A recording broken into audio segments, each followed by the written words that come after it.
seat.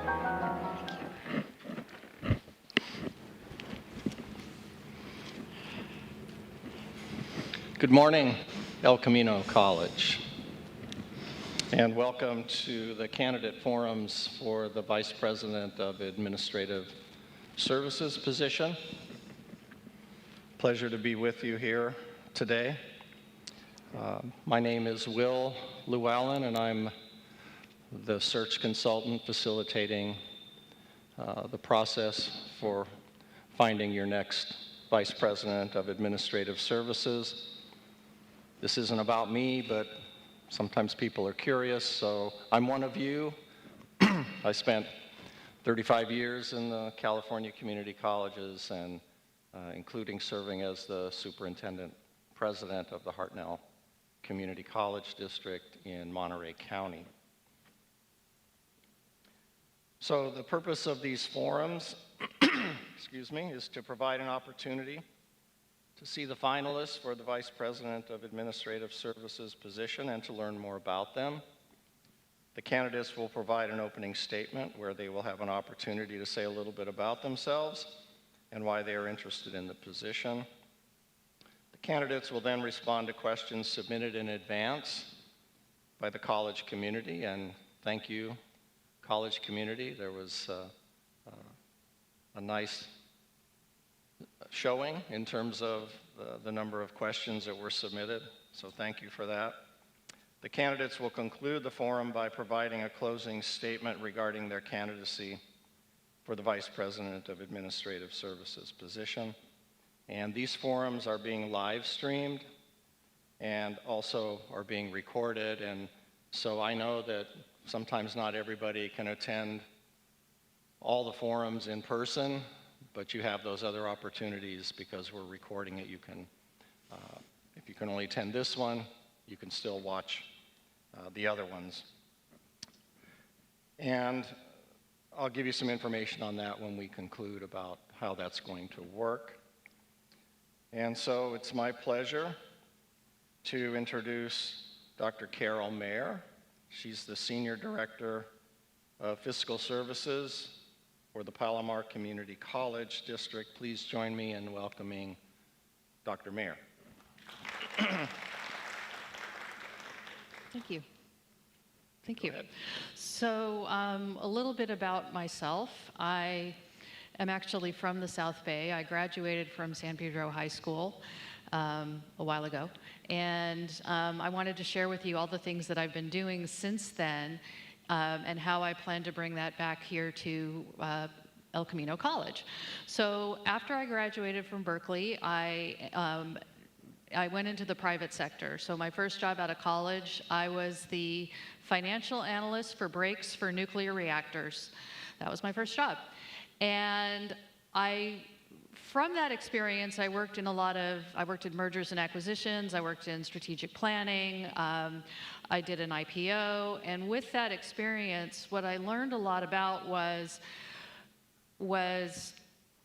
working in a very complex, strategic, legal, financial environment, and how to do multi-year planning, and how to weave the financials and financial stability into every environment. I then became faculty at City College of San Francisco. I taught business, and from that, I really learned the importance of participatory governance. I was a very active faculty member. I was on academic senate. I chaired a number of committees. And with that, I realized that participatory governance is so important because it makes the college stronger as a whole. I also really learned the importance of academic freedom and the truth to the expression, administration rents, faculty owns. So with that, I really see the importance of having a very stable faculty.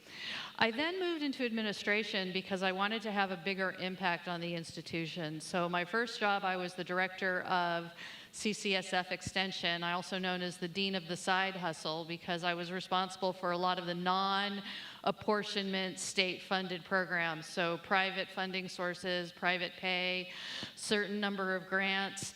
I was responsible for workforce development, and with that, there were a few things I developed. One of them was really understanding the importance of an external focus in the community college, because a lot of the work that we did in building programs and innovating new programs for faculty was that they eventually became regular programs.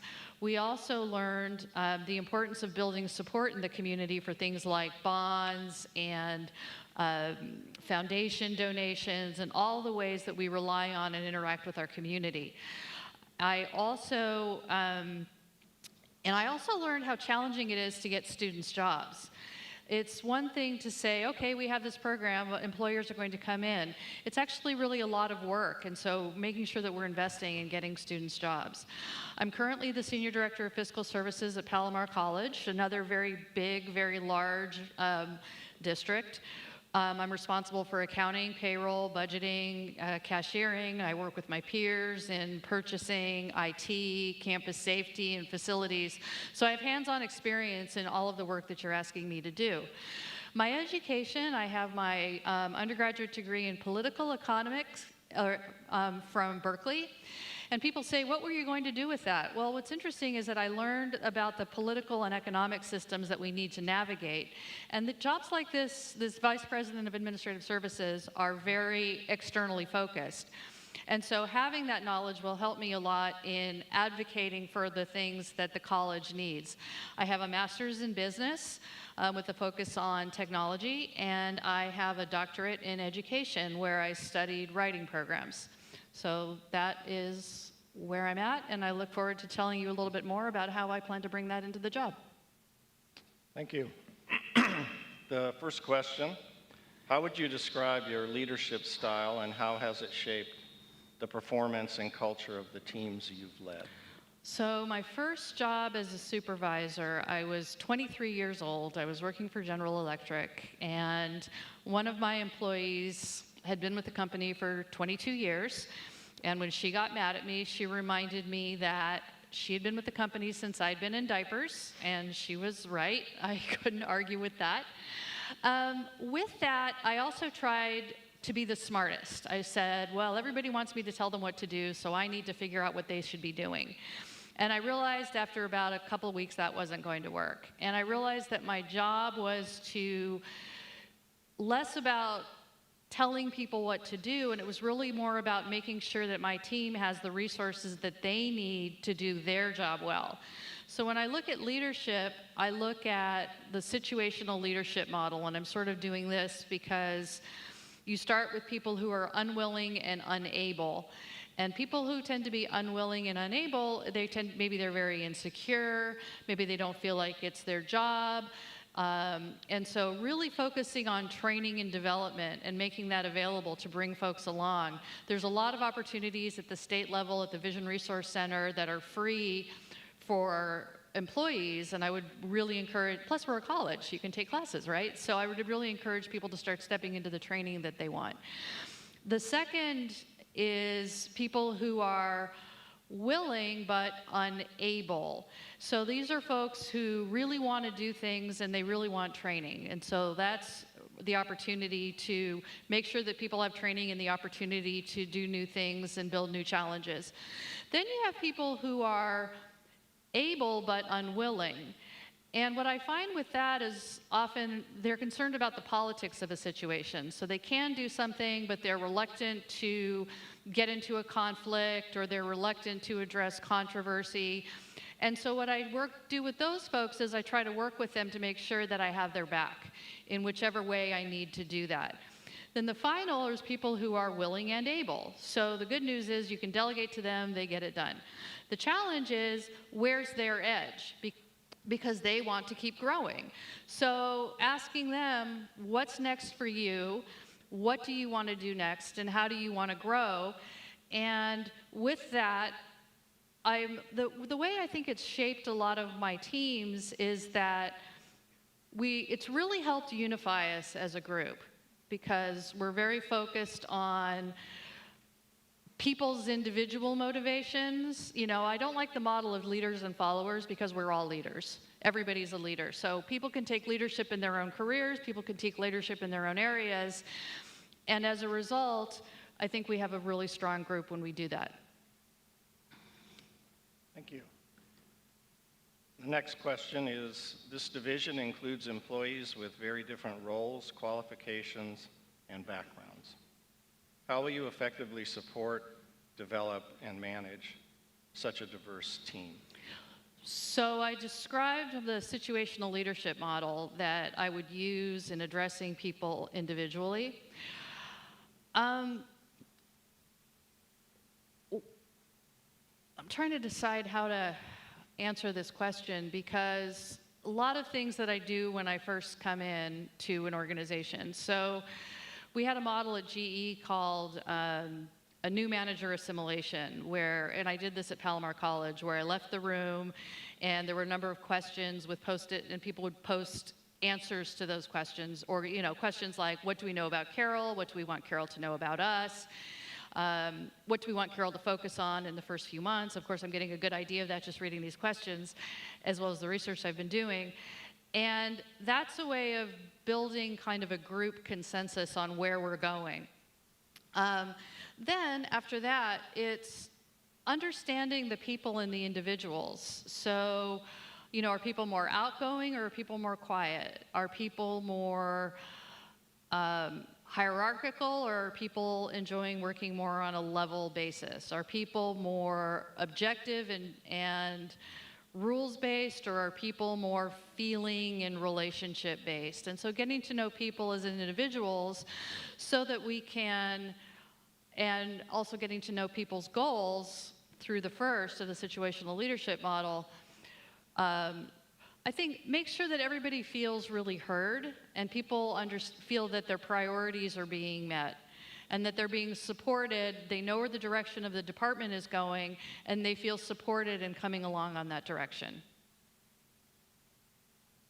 Thank you. Facilities and other units have experienced instability and some morale challenges. What are your priorities for your first 100 days to rebuild trust and stability? So I was listening to your board meeting last night and heard all about the challenges we're having with the chemistry building. And I also happen to serve on the statewide Association of Community Colleges, which handles all of your insurance. So I've been hearing about the challenges of the arson that you had incident because we're paying for it. And so I'm already very aware. So one of the themes that really came out was faculty felt that they didn't know what was going on. And sometimes it is a moving situation and we don't know exactly what's going on. But the first thing I would do is communicate. Where are we at? What do we know? What do we don't know? What are the steps that we're going to take of what we need to know? And I think if people know those answers, they may not always love those answers, but they know where we're at and they know where we're going and they know what they need to do to manage in that situation, a very difficult situation, while we try to rebuild the building. Another message that I like to pass on is you get on an airplane and they always have a little note that says, please wipe up the sink for the person after you. And I think that that's a good cultural thing we should start to develop here, is making sure that people know, hey, when you use a facility or when you use something, leave it a little cleaner than how you left it, because those are ways that we can support very, very hardworking people on our campus so that they don't have to pick up our litter and clean up our messes, and we can focus on having a beautiful campus that's comfortable and welcoming for everybody. Thank you. Executive teams sometimes operate in silos. What steps would you take to strengthen collaboration across administrative services, academic affairs, student services, HR, and other divisions? Well, the fact that I've worked in different functions within the community college, having been faculty and having worked in academic affairs as well as administrative services, I think helps give me an advantage in this area. And also having my experience in multi-year strategic planning, because one of the things that I observed as I went through the plans, I was really impressed with a lot of the plans that you had. At the same time, finance really needs to be the through line for all of these plans, because you may have really great plans, but if you don't have funding associated with it, it's just an idea. So my goal is to work with my peers across the organization and make sure that we've identified all of the funding sources that are available to support a particular activity, whether it's categorical funds, redevelopment agency funds, bond funds. What are all the things that we would like to accomplish? Put that into a multi-year plan, and we may not get to everything in year one, but having that mutual commitment and that multi-year commitment and having that 10-year strategic blueprint that we're all committed to will help us work less in silos. I also encourage members of the administrative services team to really become active in participatory governance, because people may not be comfortable coming to me, but if they want to know what's going on, if they know somebody from a committee or from a meeting or from some sort of event, they'll be comfortable going to that person and getting those questions answered. And of course, half hour with Carole. So anybody who wants to know what's going on with the budget, we'll have office hours, but I also encourage people to come and spend a half an hour with me. I want you to see how things run and answer as many questions for you as I can, get into the system, into colleague, and look things up as needed. And with that, I think again, finance tends to be the backbone, it tends to be the digestive system, as it were, where we're bringing in the money and we're making sure that it's used for the best benefit of the students and of the institution. How do you lead through conflict or disagreement within shared governance while maintaining progress and goodwill? So where I've seen conflicts in participatory governance is often a function, well, City College of San Francisco was a very lively, very politically active, very highly engaged environment. So I think you're a lot. I've sat in on some of your meetings and you're much calmer. But that said, what I've observed in my career is that administration tends to be very concerned about how are we going to pay for this? How are we going to get this done? And making sure that they're confident that we're not going to overcommit ourselves. Faculty are really the leadership of the institution because they're often the ones who are delivering the programs, they're developing programs, they are the ones who are counselors and faculty and recognize the limitations of some of the recommendations that we have. And they want to be recognized and respected for the fact that they are the long-term focus of our students and really where our students are seen. Classified staff, what I find with classified staff is that they are the emotion work of the college. When a student is crying or upset, classified staff are the first people who have to deal with that situation. If a student can't get into their class, if they can't get their schedule, whatever it is they need. And so classified staff want to make sure that they're supported, whether it's in systems or in training or whatever it is they need to do so that they can emotionally support that student. And classified staff are also very sensitive to the fact that, you know, the nice thing about faculty is you have a 50% law to protect you. You have a faculty obligation number to protect you. There's nothing like that protecting classified staff. And so making sure that when we have conflicts, they tend to, and students tend to be very shy on participatory governance, but they're very excited because they want to know how this is going to affect them. And they really love watching the adults argue. I don't want to say argue, but constructively disagree, let's just say. They tend to really enjoy that. And so, or sometimes they get a little nervous about it. Sometimes they get real stressed, like, oh no, is everybody gonna? No, we're fine, we're fine. So reassuring the students if we're constructively disagreeing that we're going to be in good shape. So recognizing the lenses that everybody is coming in, and then starting with what's best for the students.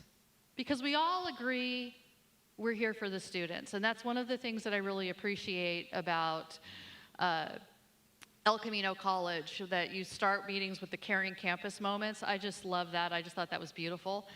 And making sure that we remember that we're a caring campus for students and that we understand each other's roles and responsibilities and pressures. Participatory governance tends to do what it needs to do, which is ultimately to make sure the best ideas come forward and that we're the strongest institution we can be. How will you ensure that operations, services, and resource decisions advance equity, inclusion, and a welcoming environment for all students and employees? So from the lens of the Vice President of Administrative Services, I see that my doing my job well and our team doing their job well is the most important for equity and inclusion, because if we don't deliver at our peak, it's the most vulnerable people who are going to be hurt the most. So if we were working with a small business in the community and we're not quickly getting them their contract or quickly paying their invoice, if an employee, a low-income employee, is missing their grant or missing their paycheck for whatever reason, if a student isn't getting their financial aid or isn't getting their books or supplies or whatever it is they need, or excuse me, a facility isn't working or it's broken, and that student is relying on a quiet space at the library to do their homework because they don't have that in their home environment, that is fundamentally how I see the primary source of equity and inclusion of my role. And then on top of that, you know, at Palomar College, we have a new MAGA board at Palomar College, another set of stories. But we figured out that if we closed our equity gaps, that's $15 million to the college. 15 with an M, yes.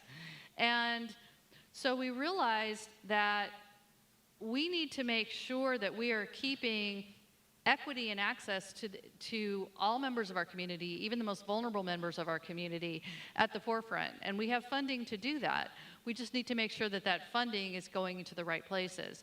And that's another thing that I bring, is knowledge of all of these braids of funding sources and how do we support our students, especially in this environment where we're not quite sure what will continue. We know that we have a lot of community support. We know that we have a lot of state support. Now we need to tie that all together so that whatever happens at the federal level, we're able to, as an institution, navigating those political and economic environments to make sure that we are supporting all of our students. Given that this role has limited daily student interaction, how will you stay informed? By the way, no, this thanks. water's That's free. okay. Yeah. Okay. All right. Let me start that again. Okay. Given that this role has limited daily student interaction, how will you stay informed about student needs and experiences? So first of all, management by walking around. It's an old term, but actually when I came up for my first interview, sneakers, yoga pants, and I just wandered around campus and made conversation with students. And if I can make myself visible enough that students feel comfortable coming up to me or chatting with me, that's a really important, in their informal environments, I think that's a really important way to stay on top of students and what they need and what they care about. Second of all is being visible at student-facing events. So am I coming and regularly presenting to Academic Senate? Am I regularly coming and presenting at various student events? Or am I participating in student events and making sure that students know who I am, and also who members of my team are, so that if they have any questions that are related to the fundamentals of administrative services, whether it's campus safety or IT, or the finances, or the facilities or maintenance, they know who to come to. And they have and what's also really important is that they can feel informed, because I'll hear a lot from accounting and business students, but I don't always hear a whole lot from other students, and so I'd like to hear from those students as well. So again, going out and chatting with them is a really good way to do that. How do you decide between competing budget priorities when resources are limited? What principles guide your decision-making? So, obviously, legal requirements come first. We have to make sure that we have delivered our legal requirements. I have worked at a college that wasn't delivering its legal requirements, and that was very, very difficult. Next is health and safety, making sure that we have a healthy, safe environment for all of our students and employees. The third one is equity, making sure that as we are making decisions, that we are thinking about our most vulnerable students and community members and making sure that those folks are supported. And then finally, it's the students as a whole and the community as a whole, and making sure that those folks have all of the things that they need. Now, that being said, this is where a lot of multi-year planning comes in handy, because we can look at a multi-year plan and we can say, all right, well, there's a lot of things that we need to do. What do we plan to do year one? Maybe there are things that we can put off until year two. Maybe there are things that we should do in year three, because even if we want to do them in year 10, or we could do them in year 10, it would cost us a lot more to do them in year 10, and we're probably better off doing them here in year three. So, and this was one of my takeaways in hearing the chemistry faculty talking last night, was the stability of planning and the stability of knowing what to expect. Because once you have that mutual commitment to a plan and a vision and a strategy, and people are confident that they will get their needs met, that is how I try to work to manage competing budget priorities. And look, things change, and the community changes, and needs change, but the big picture shouldn't change. And the big things that we need to do and the big investments that we need to make really shouldn't change. So let's make sure those are in place and planned. How will you ensure transparency and broad participation in the budget development process across the campus community? So what I like to do is program-based budget development. So what I like to do is, and won't just be me, it will also be members of the team, is going out and sitting down with all of the key programs and ask, what do you need? What are your staffing needs, equipment needs? What are your goals? And how do we do two things? First of all, again, identifying the funding sources. I often say, don't tell me the dollars that you need, tell me what you're trying to do, because if I know what you're trying to do, I can often tap into alternative funding sources to get you what you're looking for. So let's come up with a financial plan, but then let's also come up with metrics, because again, talking about a multi-year plan, people will want to invest in a plan, and we need to decide what are the metrics. So for example, enrollment. When we reach our enrollment targets, then we might decide to invest in the next level. Or we might decide, we also don't even have to wait until enrollment. We can decide leading indicators. So how many people inquired about a particular program? How many people clicked on a link? How many people indicated interest? All the things that we can do before it comes to enrollment, or whatever other indicators that we have that tell us this is a program that we should continue investing in, or this is maybe a program that we can level off in because it's found an equilibrium. It's meeting the needs of the community. So we take all of those, add them all up, and often we discover that requests are greater than resources available. Surprise. And what we try to do at that point is then, again, going back to legal, health and safety, equity, student need, and timing. Maybe we can't do everything in year one. Maybe we do some things in year 2 or year 3. Maybe we seed a project, see how it goes. If it hits certain measurements, we're confident that we can move forward. So those are the ways that I try to build the community into the budget process. I also really liked, I sat in on your budget and planning committee, and I really liked the planning video that was put together by Viviana Unda.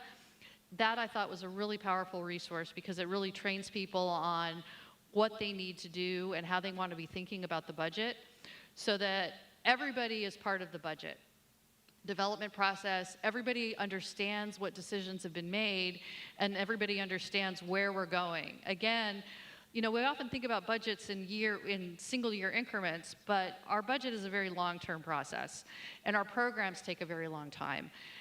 And so the more we can honor that time space and manage those time frames, I think we will have that mutual working relationship with the community and with the campus community. Describe how you use multi-year forecasting to support long-term financial stability and strategic planning. So first, what I described was the day-to-day details of what we're looking for, right? What the programs are looking for and what they need. Then what I like to do is model the next 5 to 10 years. Because the truth is, we actually know a lot of information already. We know what the student-centered funding formula is. That's about 80-something% of our revenue. We know what our salaries and benefits are going to be because everybody's on a schedule, and we can model out what step increases will look like. The state and other resources are sharing with us what they believe will be happening with benefits expense, with pension liabilities, and so forth. There's other indicators out there that can tell us what we think will happen with other large expense areas like utilities or technology. So we take all of those, we put them together, we roll it out for 10 years, and then we say, okay, 9 times out of 10, expenses exceed revenue. And so we have a couple of things that we need to do. The first thing is that we may need to, and that's the nice, I was at a college where they figured out one day or 2 weeks before enrollment for spring semester started that they literally did not have enough money to put on a full spring semester. The day before enrollment started, they actually had to cancel any class that was taught by a part-timer. Now, I want you to think about that. I will never do that to my institution, ever. I will give you bad news before I try to give you good news and hope for the best. It doesn't happen. So I would look at the broad 5-year, 10-year strategic blueprint of the college, and I would look at all the indicators, right? So, and then we might be able to think about where are some areas we can smooth out. Maybe we need more full-time faculty in one area, so maybe we need to look at the contract. Maybe we need to invest more in technology, which means investing more in classified staff and training. And so, as a result, what are some areas where maybe we can invest a little less or focus a little less? Another area that I become very interested in is advocacy, because the student-centered funding formula, I know the guy who made it up. I give him a really hard time all the time. I tell him everything I don't like about it. But there are a lot of opportunities. You know, El Camino College has some unfunded growth. If we could advocate for more of that type of funding. Another thing that's interesting is that a lot of the funding is back-end loaded, but when you really need the money is front-end. So completing transfer-level math and English is a good one. Well, if we know we're offering transfer-level math and English classes, why don't we just do enhanced funding for those sections, which will help pay for the things that we know that students actually need to successfully complete math and transfer level math and English, such as full-time faculty, smaller classes, counseling, tutoring, all of those things. Let's advocate for getting that money up front. So with that, doing a couple of scenarios and some scenario planning so that we know what leading indicators and metrics that we will be using to decide where should we be going overall with the plan, and what decisions can we make smoothly. So if we realize, hey, this is not sustainable in 5 years, what decision can we make now instead of the day before enrollment starts to smooth the delivery of our services and programs to our students in a stable way? How will you assess and prioritize facilities repairs, capital improvements, and CTE lab needs when requests exceed available funding? So, as I mentioned earlier, my first, again, health and safety, legal, equity, students. So I was really excited to see that we have a new bond, or we're going to be going out probably for a new bond, that there's a lot of community support. My first thought is, what are some additional resources that we can go for? So CTE, for example, Cal C is coming in, advanced manufacturing. I noticed that when we did the bond survey that Hermosa Beach and Manhattan Beach were less excited about it, yet at the same time, these are the folks that really would benefit the most because they're looking for investment opportunities, they're looking for entrepreneurial opportunities. We have an opportunity to bring venture capital funding in and much more funding into the community, but they need a skilled workforce. And so how can we tap into community resources, especially around CTE areas? I look at partnerships. What was the one, Blue Point, where they sell advertising on the benches that you can also, that are solar powered, I blew something. I remembered it from last night. I thought, oh, that's a really great idea. There's a lot of public-private partnerships that are out there for sustainable building, such as, Climatech is a company that is out there. There's a number of other I know in San Francisco, and I'm sure you have it here with SoCal Edison, there's a lot of investment in co-op investments that save money in the long run, and they're willing to help share the cost in the short run and share in those cost savings. So my first thought is, let's look at all the opportunities that are out there to bring more funding into the college to support those needs. And then second, what's our 10-year strategic blueprint? And once we've met the needs and once we know what our resources are, again, what are we going to do year 1, year 2, year 3, and what is the long-term, most sustainable, most affordable way to deliver that? What is your vision for improving El Camino's technology infrastructure, cybersecurity, and digital tools to better support students and employees? Okay. So I actually spent a lot of my career in technology in Silicon Valley, so this is kind of my favorite area to work in. So when we talk about IT infrastructure, again, I looked at your IT plan, a lot of really good ideas, a lot of good vision.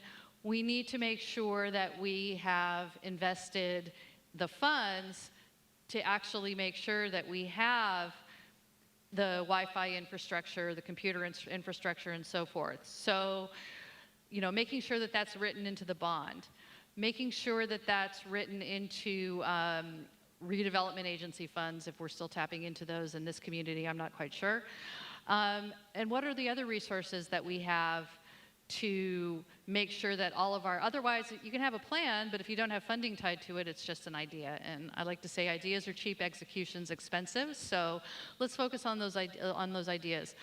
I serve on the, mentioned earlier, I serve on the statewide Association of Community Colleges, where cybersecurity is a very important priority. And they've been rolling out some new standards for cybersecurity, so making sure that we are investing, and they actually will provide funding and discounts for us and training for us to invest in cybersecurity. So hey, it's a win-win. Our rates get lower, or our people get trained, our data is more secure, and they pay less. So that's another area we're working closely with best practices in cybersecurity. And what's been interesting, remember I mentioned at Palomar College we have a Meagher board, and so a lot of our DEI focus has moved. We're still very highly aware of DEI, but we've been languaging a lot more around accessibility. And accessibility is everything from, people with visual impairment, hearing impairments, but also people who live in more rural areas or don't have the infrastructure. We're a very diverse, very geographically diverse district. So how do we make sure that everybody has access to the digital tools? And what are we doing to make sure that those tools are available? We learned a lot in COVID. How do we maintain those lessons and moving forward? And so making sure that we all have the training that we need, that we're making sure that all of our resources are accessible. So. How will you work with leaders of IT and facilities to ensure smooth daily operations and proactive planning?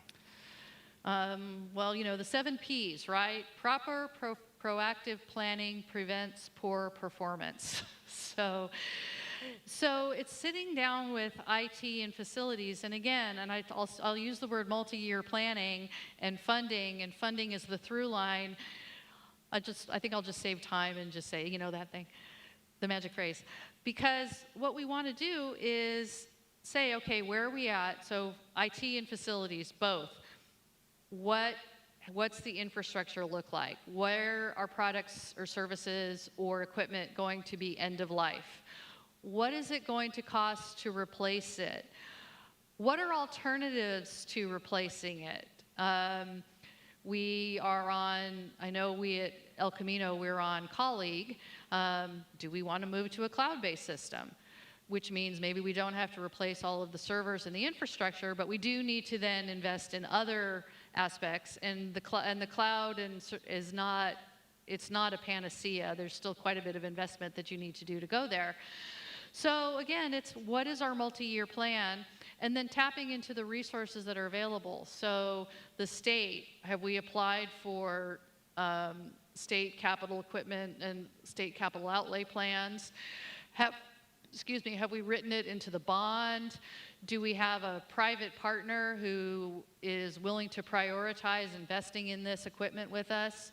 So identifying all of the resources that we have and then putting that strategy in place so that over time, every year, we are making sure proactively that our systems are in place, our processes are in place, we can anticipate any problems, and we're dealing with things proactively. It's like your car. It's a lot cheaper to change your oil every 6,000 miles than it is to lose an engine on the middle of the freeway.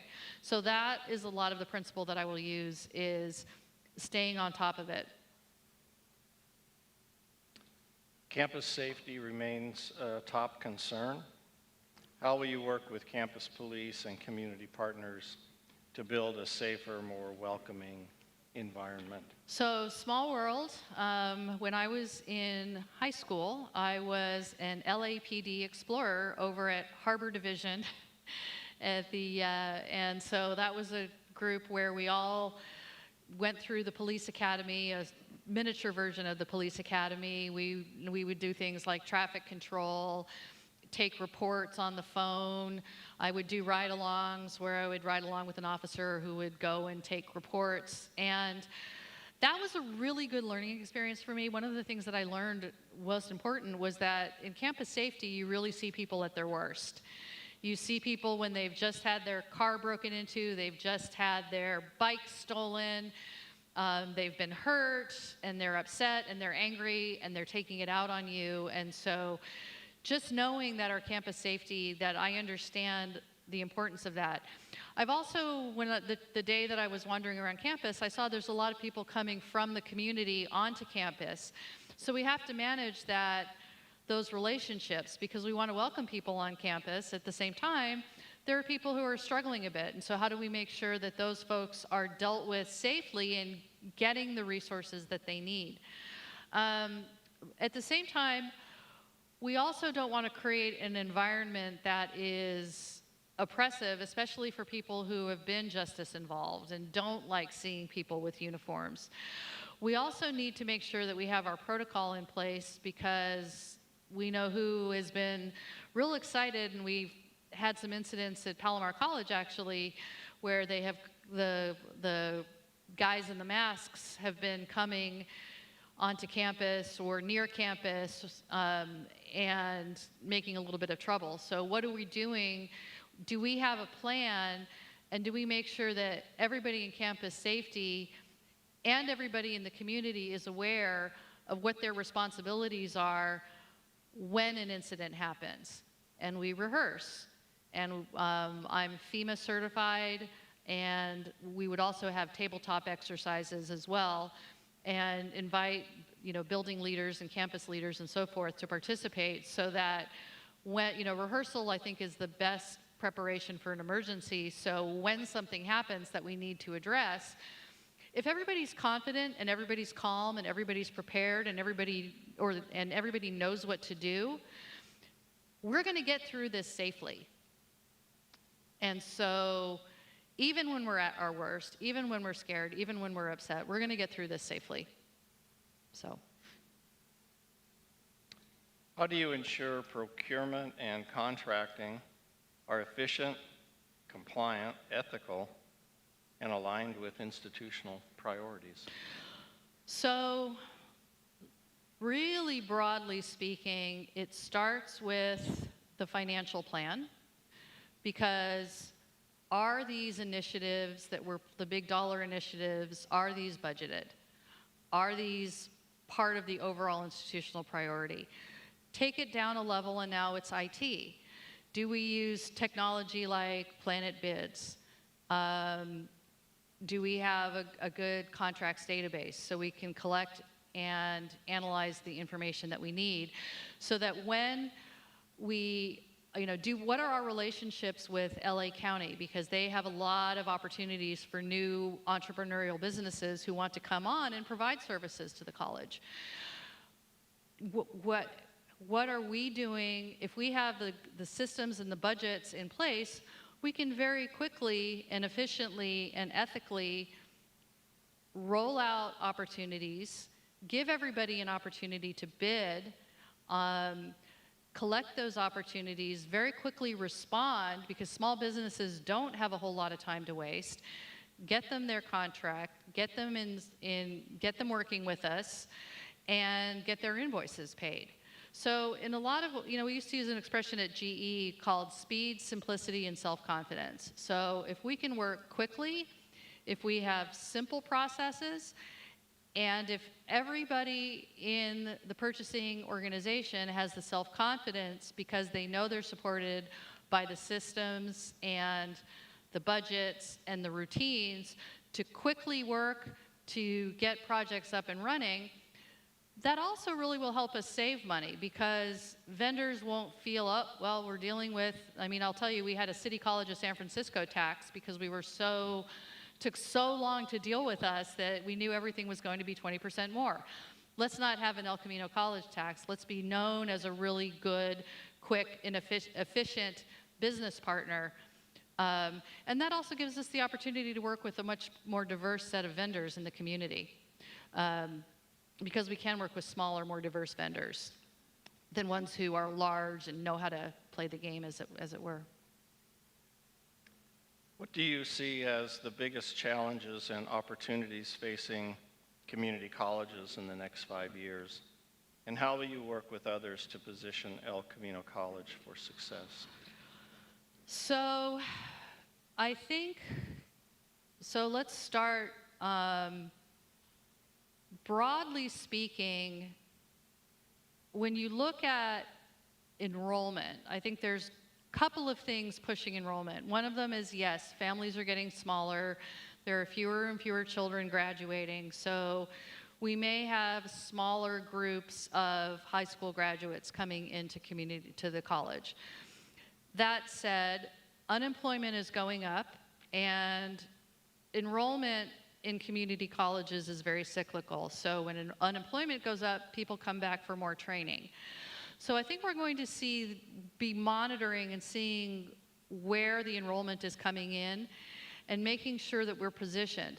The other thing that's happening is that, you know, it used to be that a high school diploma was enough, but the things that were in a high school diploma text or a biology textbook or a chemistry textbook in 1950 are not enough for somebody to be a successful worker in the high-tech economy.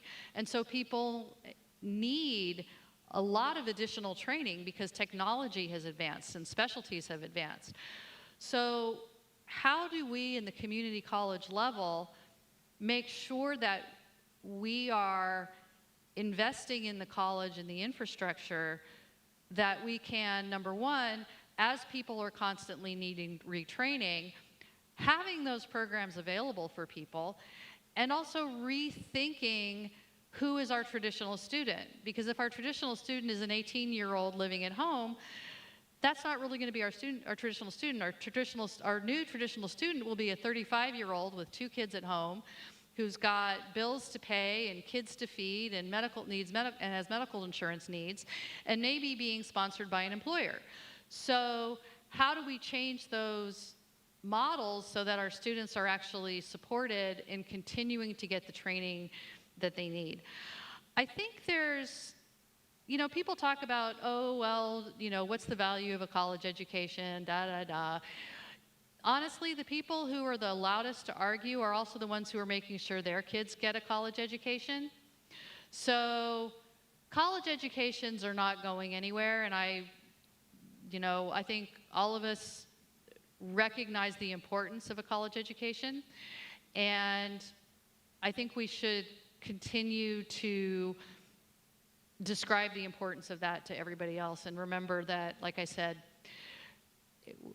higher education and the need for additional education and for continuing education is not going away. So how do we position ourselves and build a strategic blueprint for the college that is funded, that has that wood behind that arrow, in order to meet those community needs? Thank you. Carole, if you can now provide us with a closing statement regarding your candidacy for the position. Sure. So I shared with you my professional background, that I bring a broad background from the private sector, from marketing, from having been faculty at a community college, to having worked in administration in a number of different roles. So I see myself as bringing a lot of those experiences back home, really, to community college. I'm a long-term commitment kind of lady. I've been married 30 years. I was at City College of San Francisco for 13 years, and then things changed. I'm proud of what I've accomplished at Palomar College, and I want to continue to accomplish those things here at El Camino. I'm originally from the South Bay. I mentioned I graduated from San Pedro High School. I had the opportunity to either go to Harbor College, which was closest to my house, or if the kids wanted to get away from their friends at high school, they would come over to El Camino. I decided to go straight to Berkeley. That was the right decision for me, not the right decision for everybody, but I did do that. But the community colleges have a very big part in my life. When my parents got divorced, my mother came back here to get a dental assisting certificate and also to take ESL. Her first language is French, and this would help her learn. My baby sister went to the Child Development Center over at Harbor College as well. So the community colleges here have a very huge need. My mom's in Seal Beach now with her third husband, living her best life at Leisure World. That baby sister now has her own baby, and she lives in Long Beach. And my stepbrothers are in Manhattan Beach. So, like I said, El Camino to me is home. Another thing that I really liked about El Camino was I really like this college. I love the strategic foresight that folks show. I've had an opportunity, you might have seen my name. I've been lurking in some of your participatory governance meetings and board meetings to learn more about the college. The fact that you really emphasize being a caring campus and having those caring campus moments at the opening of meetings. I appreciate the level of questions that you have. I appreciate that you've got a strong community support with the bond. That's very clear. And also the very strong community support last night with the foundation and the significant donations that folks are getting. People see the value of this institution, and this institution doesn't take it for granted. I think you guys have a really great opportunity here with Cal-C, with advanced manufacturing, with bringing AI. You know, this is, there's a huge tech hub here in Los Angeles that we can really tap into to create those high-paying jobs for the next generation of people in the South Bay. So yeah, I really want to come back home. I really would like to be here now. I really want to be part of you. And it would bring me great joy and satisfaction if you would welcome me as your Vice President of Administrative Services. So thank you. Thank you. Please join me in thanking Carole Meagher for participating in this forum today. Thank you. That concludes this forum. I mentioned earlier that I was going to share with you a little bit about what happens after. So after all the forums are completed, an email will be sent out to the campus where you'll have two things. One, an opportunity to view recordings for those forums maybe that you didn't get to see in person, and then also an opportunity to provide feedback on the candidates. So thank you for joining us today.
Get you right here. Make yourself comfortable. And you pronounce your last name. Is it Wang or Wang? I do Wang. Wang? Yeah, Wang. Oh, Wang. Okay. Because I like her. She said Wang. But It's the same thing. I know. Just whatever you prefer. Okay, That's all. thank you. Have a seat. Yeah, go ahead and have a seat. Okay. And this one's mine, but here's that's for you. Feel free to Okay. use that. You know, if you need some while we're going. It's a lot of talking, so. Okay.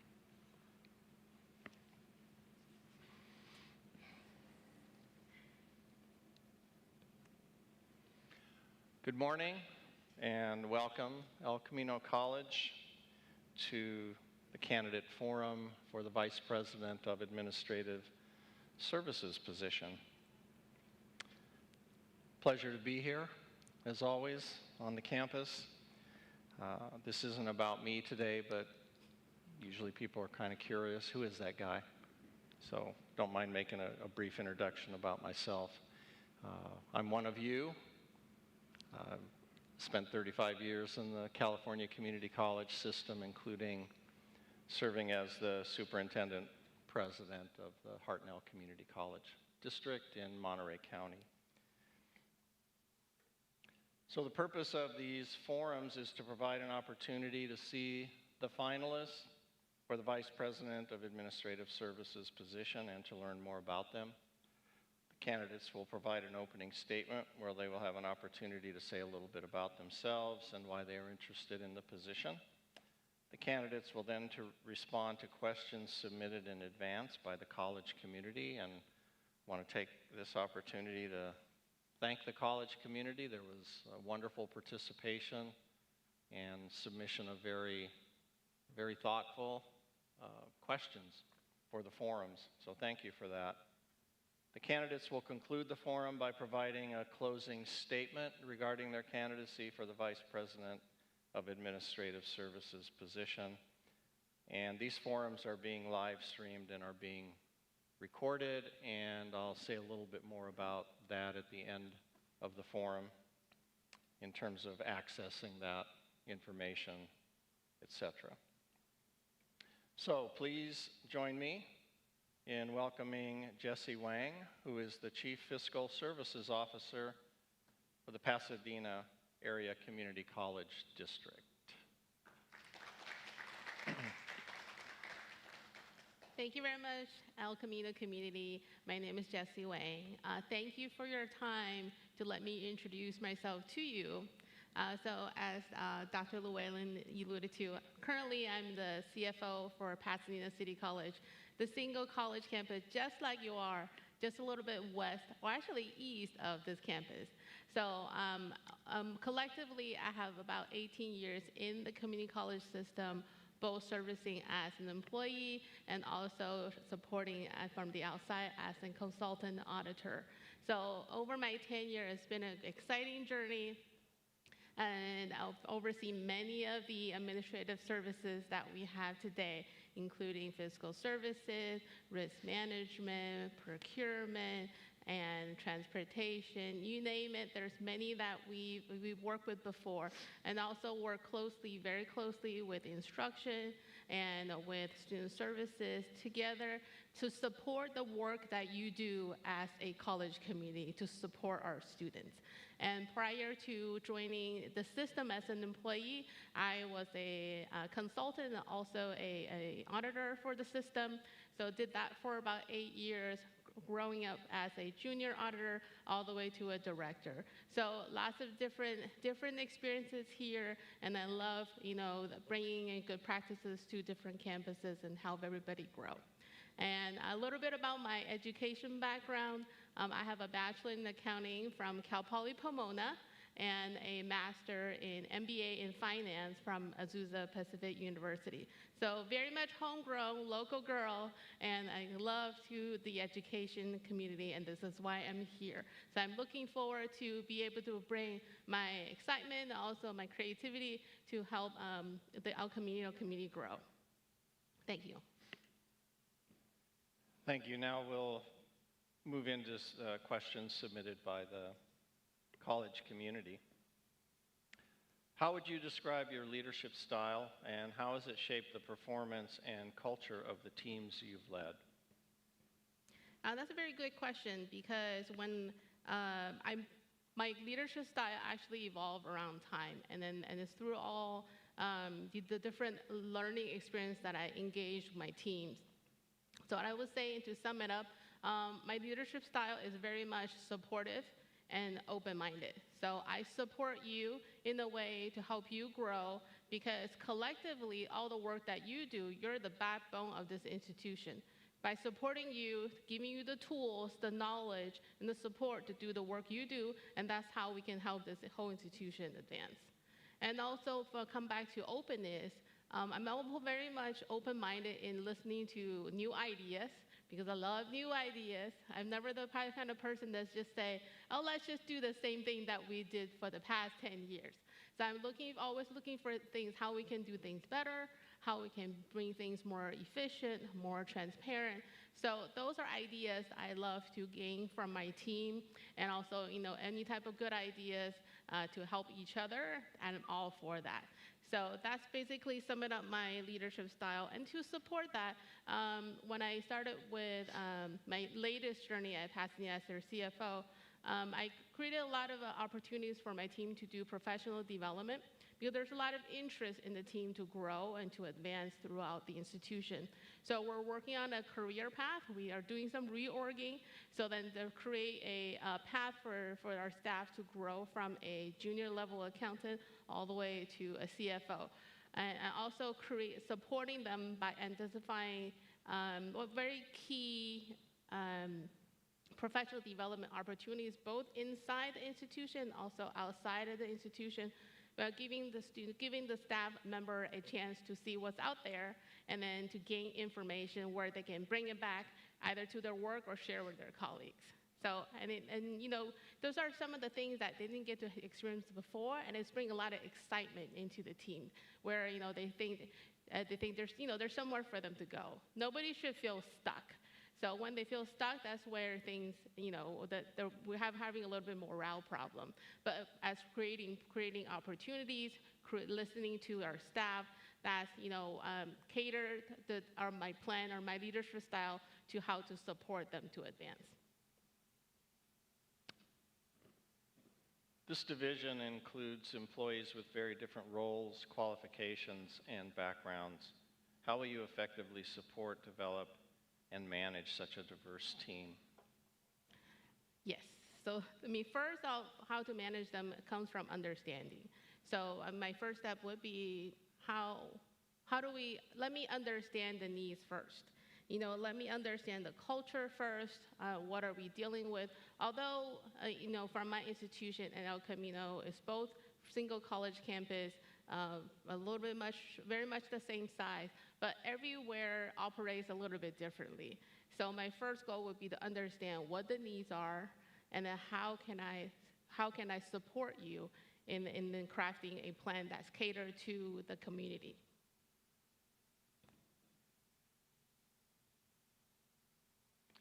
Facilities and other units have experienced instability and morale challenges. What are your priorities for your first 100 days to rebuild trust and stability?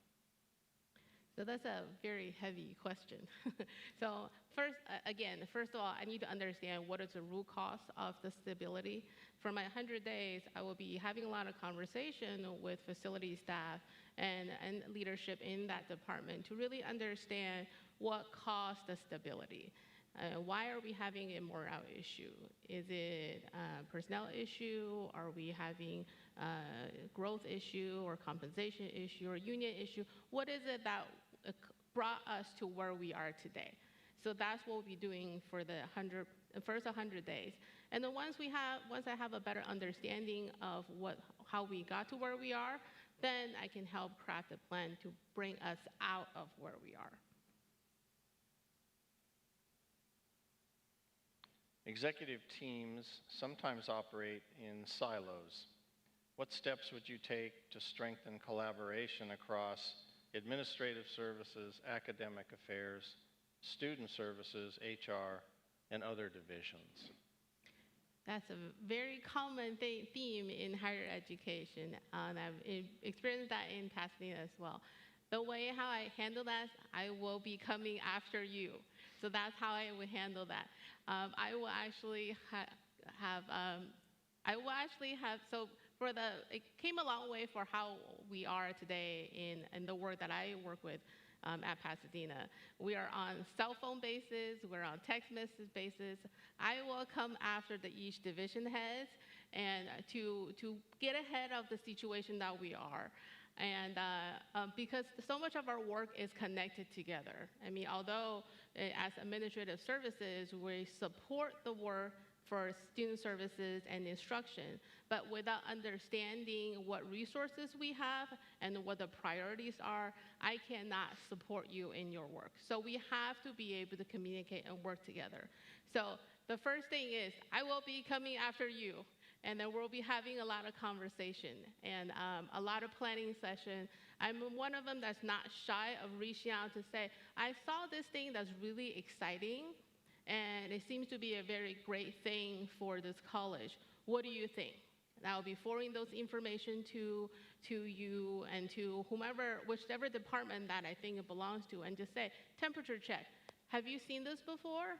If you have, then let's talk about it. If it doesn't apply to us, let me know. Then I'll take a step back.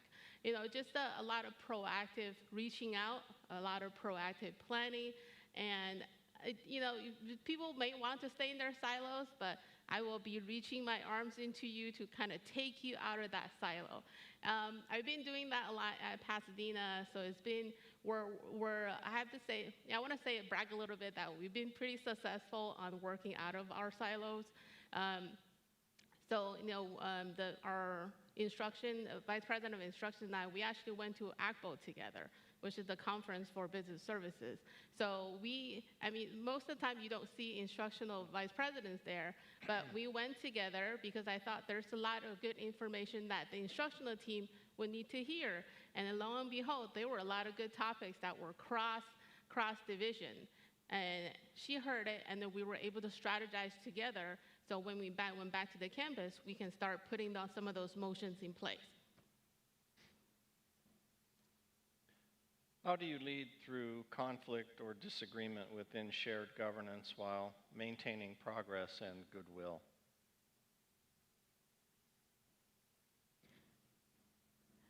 Yeah, this is a very common as well. So in my current role, I'm involved a lot with negotiations for different union groups. Not all of these negotiation sessions are I wouldn't say friendly or contentious, but because people come forward with different needs and different wants. So what I found successful in those is just to be a good resource to them and understand where they're coming from, but at the same time, try to be realistic and transparent. So if there's an initiative that's brought forward, I'll be very realistically share with them what we can do and what we cannot do. Also help them understand, for example, what's coming down from the state, how does our funding formula drive the resources that we receive, and how their work can contribute to providing these resources. And oftentimes I find that the contentiousness is coming from not knowing. So it's that they're trying to peel through this veil that's covering from what the information that they're trying to receive and then what they actually know. So by piercing that veil and revealing to them and make myself available to explain to their questions, oftentimes I find that alleviates some of that anxiety, which creates a conflict. How will you ensure that operations, services, and resource decisions advance equity, inclusion, and a welcoming environment for all students and employees? And that's a great question because equity and inclusion is very much embedded in the blood of higher education. So as higher education, we're always at the forefront of pushing out initiative that has to do with equity and inclusion. So I think it's very much a realistic problem because especially with the state of the economy that we are in right now, with the state having a $12 billion shortfall in their budget, prioritizing becomes a real issue that we have to face. Some of my strategy has always been aligning ourselves to the institution's strategic plan. So what is it that in the institution strategically, where is the ship steering to? And that's where we should be pouring our resources, whether if it's supporting our most vulnerable students, and that should always be a priority to us. In addition to supporting our most vulnerable students, as an institution, what other goals are we trying to achieve? Are we trying to grow in a way that we can be community-centered? Or are we grow in a way that we can advance certain divisions? So those are the things that we need to take into consideration, and that drives our plan. And also in Pasadena, we have what is called integrated planning. That's a year-round planning session, and then that includes strategic planning, and also of different initiatives, and also budget planning. And this planning is inclusive of all the different voices from the community, not just a top-down executive level. We include all the constituency groups, all the union groups. We have a fall retreat and a spring retreat. It's a year-round process. So from those retreats, we also invite students. So those student inputs are often the most critical to us because they're the ones that are receiving our resources, and they're our customers that tell us really what it is that they need. So from all these different voices, we can craft a plan to shape how we allocate resources and how we move forward with our equity initiative in the coming year. And this plan is every revolving. It starts in every September and it ends in June, and then it takes a summer break and then it starts over again. So, whatever that we think, we didn't quite cover in the last plan, then we include it in the new plan. It's in a perpetual cycle. Given that this role has limited daily student interaction, how will you stay informed about student needs and experiences? By receiving your feedback. Actually, in El Camino, we are in a single campus where our administrative services is actually in the middle of the campus where all the student action happens. Very similar to where I come from today. So that's our little advantage. So, whether we pay attention or not, all the student activities are happening around us. But, really core of receiving student feedback, that's really come from our student services partner, our instructions partner, and also our constituents group that have this student touch points. So your feedback will be very critical in how we allocate resources in supporting all these student needs. How do you decide between competing budget priorities when resources are limited? What principles guide your decision making? That's another very good question. I get a feel that there's a lot of resource allocation question happening at this college. And it's a very good question because we are facing some tough times in the state budget. And also the federal landscape is a little bit uncertain at this point. So, but based on the history of our legislative cycles or economy cycle, it always goes up and down and up and down. So what goes up will come down, and what's down will eventually come back up. So we're in that down valley right now, but eventually the economy will bring itself up. But since we are in the state that we are right now, what is very critical is that we really put our resources in what matters most. Which resources, which initiative will produce the most impact to student outcomes. And also aligning our resources to our strategic plan and our 5-year facilities plan, our technology plan, And those are the visionary plans that the community hopefully had plans to participate in putting the plan together, and that those are their voice. And that will be the North Star to guide our on-the-ground resource allocation. How will you ensure transparency and broad participation in the budget development process across the campus community?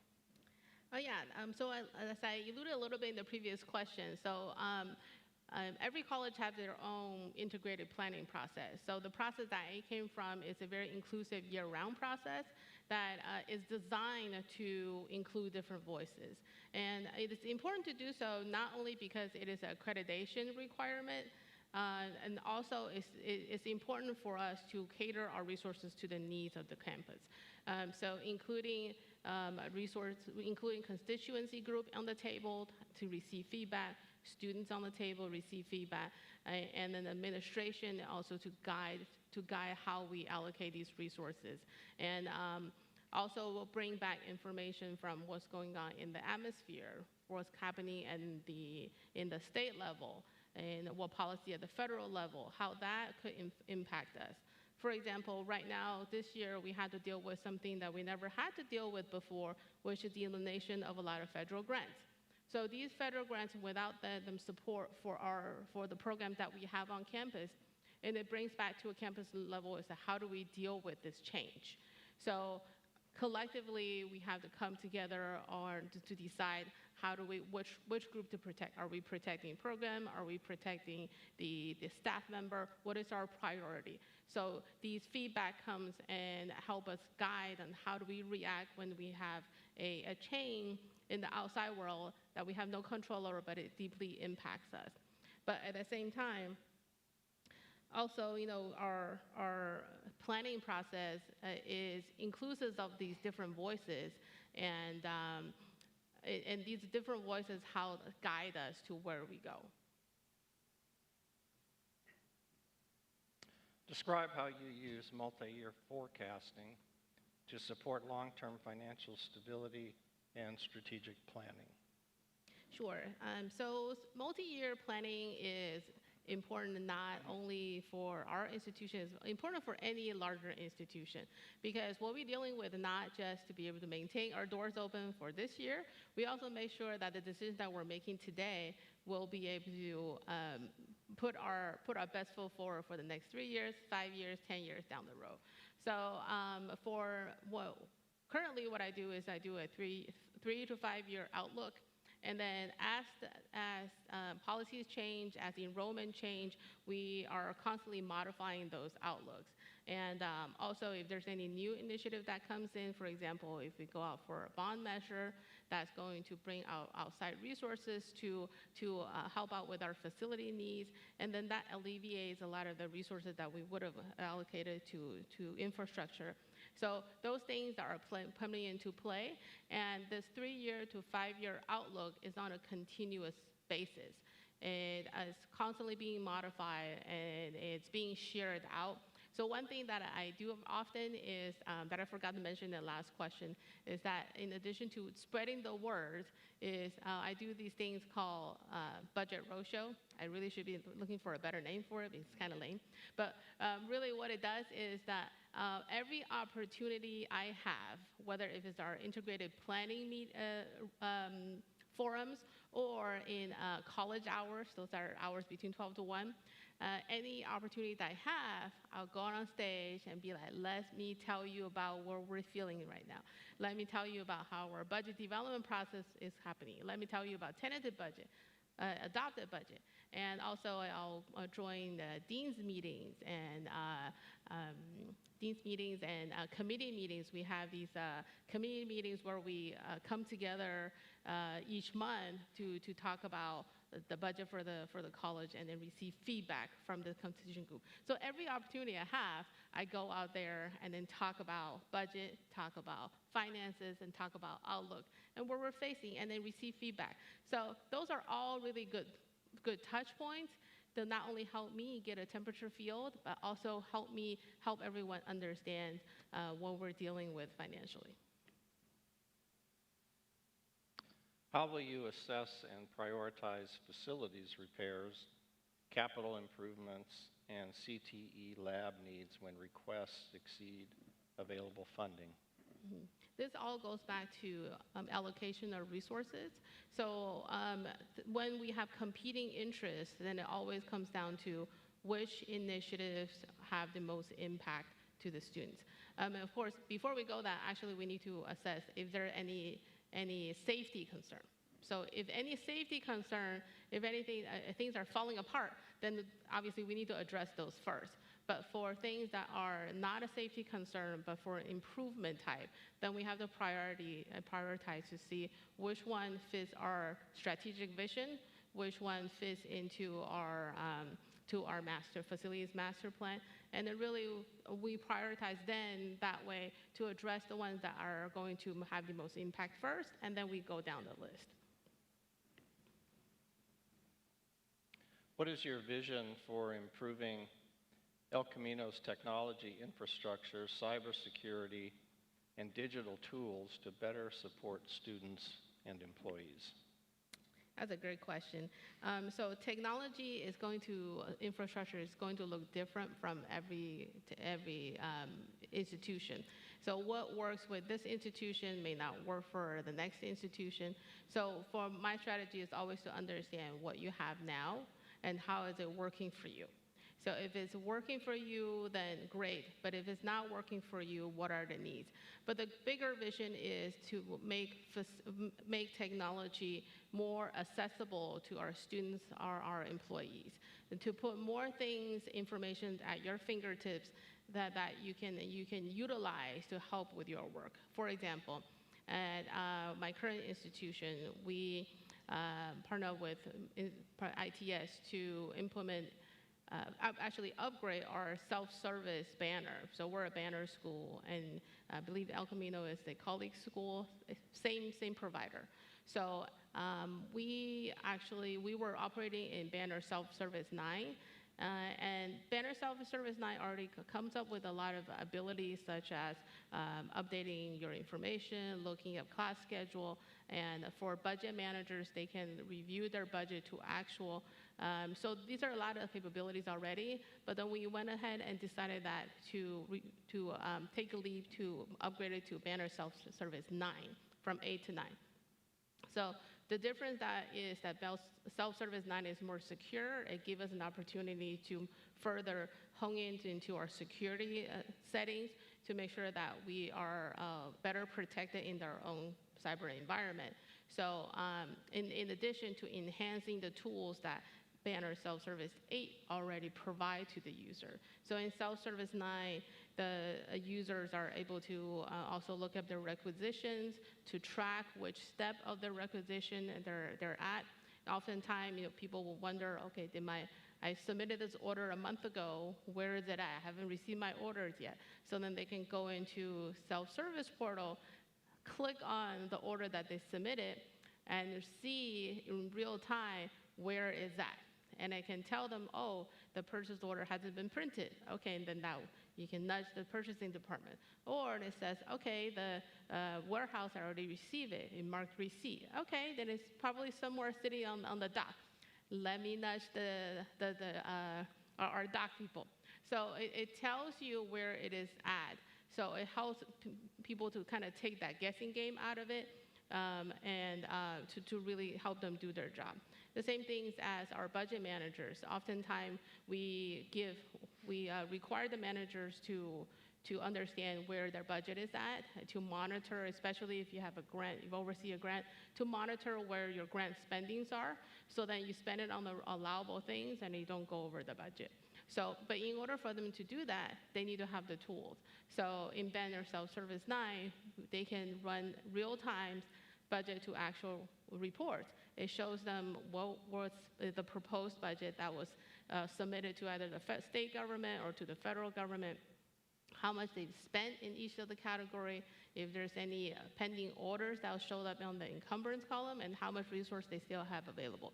So, the more information that we provide to the users to help them do their job, the better it is for everyone. So make technology work for us. That's always my philosophy. How will you work with leaders of IT and facilities to ensure smooth daily operations and proactive planning? Yeah, that's a really great question. Also, another one that kind of breaks down the silo. So oftentimes we found that the ITS has its own plans, and then facility has its own plan. This is we ran into a couple of issues when we're doing capital planning. So when we're building out a building or we're doing modifications, the latest example that has come to my head is we did a remodification of our theater. So very similar to this theater. So facility submitted a capital plan and the estimated cost was X. But then come to realize that it didn't include the lighting, the stereo sound system. It didn't include any of the technology outfitting that needs to upgrade a theater.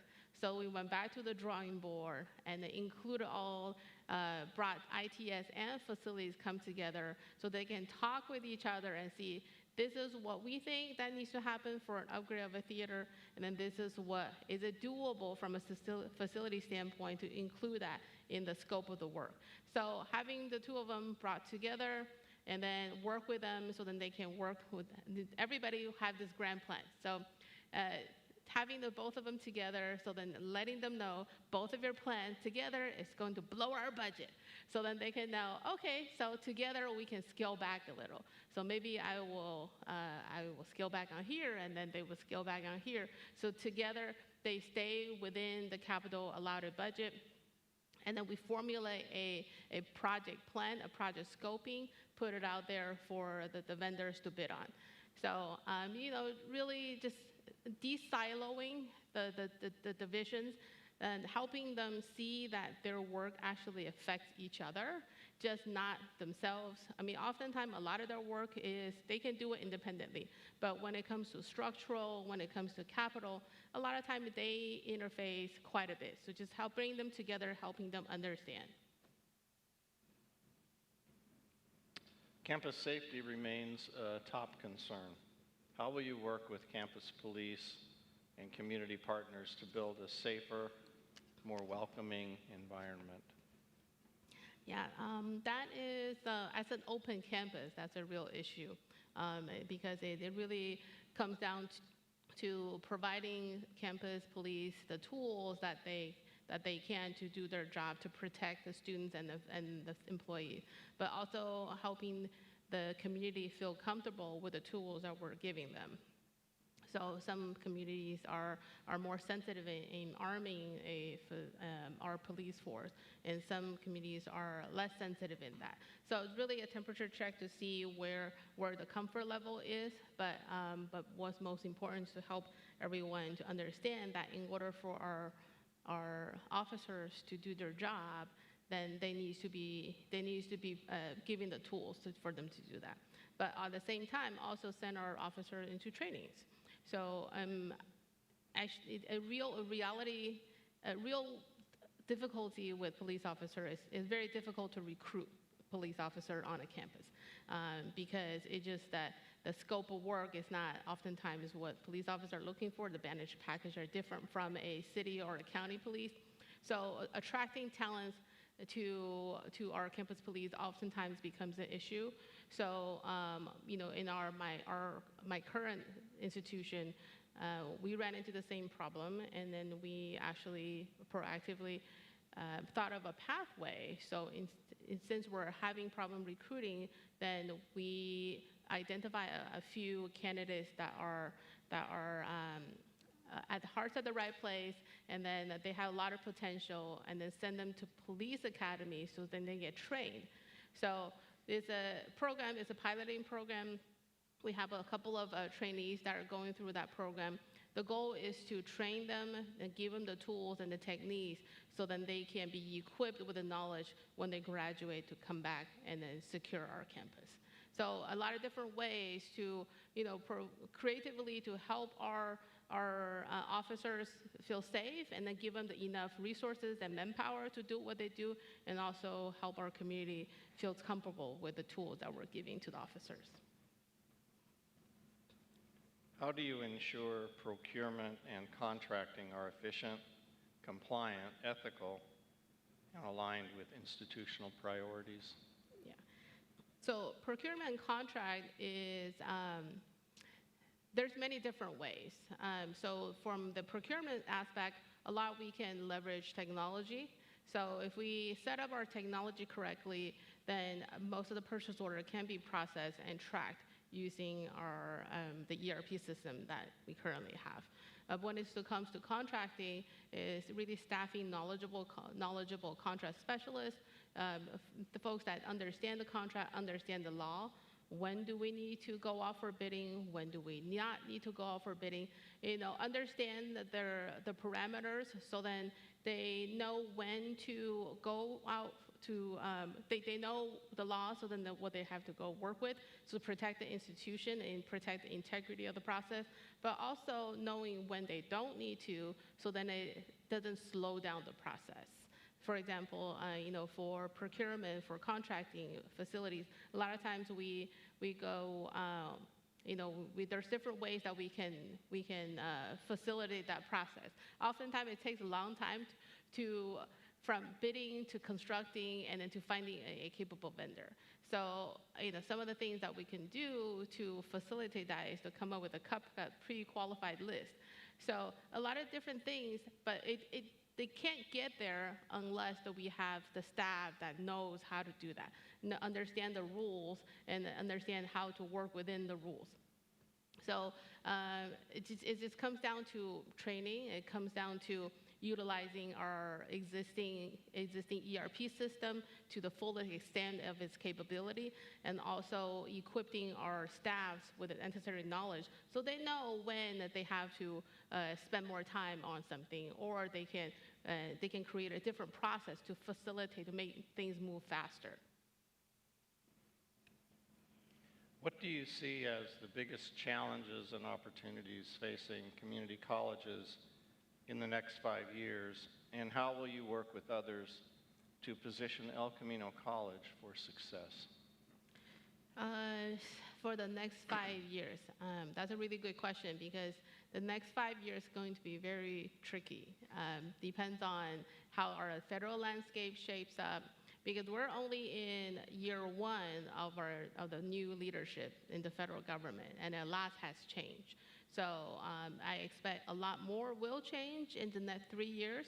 So within the next 3 to 5 years, we're heavily monitoring of what's going on with the federal landscape will be an important thing. But what I can predict is that the economy and funding will still be a very big concern, and also growing our enrollment will be a big concern, because as the state of California, this year is the first year where we're not losing population. We're gaining population back. But for the previous few years, California was in a state where we're constantly losing population, especially school-age children and the young adults, to other states and to the east side. So how to preserve the enrollment that we currently have, and also to creatively explore other venues where how we can increase our enrollment, will be our challenge that we have to face in the next 3 to 5 years. Jessie, now we would like to provide you an opportunity to provide a closing statement regarding your candidacy for this position. Thank you. Thank you very much for all of your time. I really appreciate your time to letting me introduce you, or introduce myself to you. And I'm hoping that you've learned gleaned a little bit of what my visions are. But really, when it comes down to that, I came from a very non-traditional student background. I took the long route of school. It took me 7 years to get my bachelor.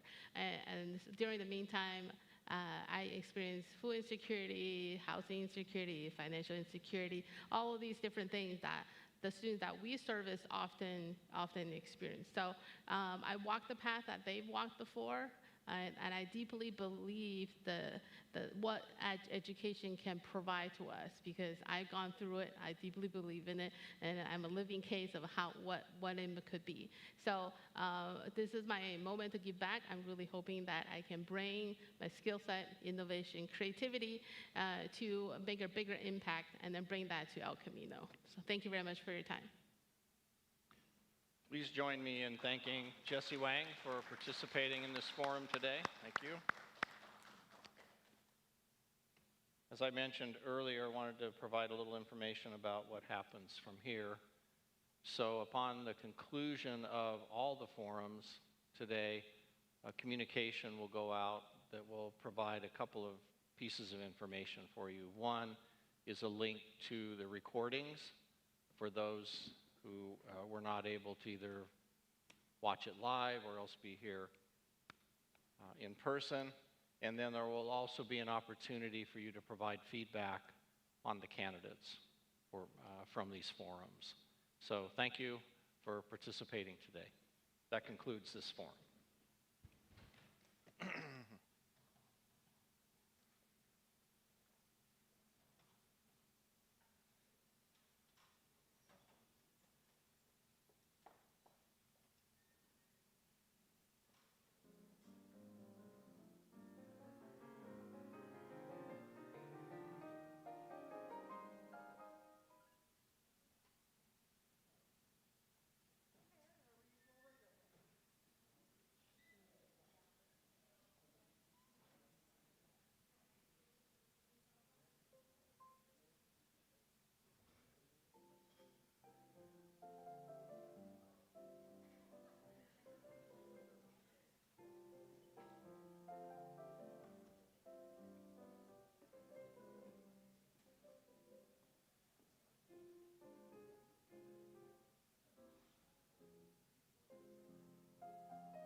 Is it still morning?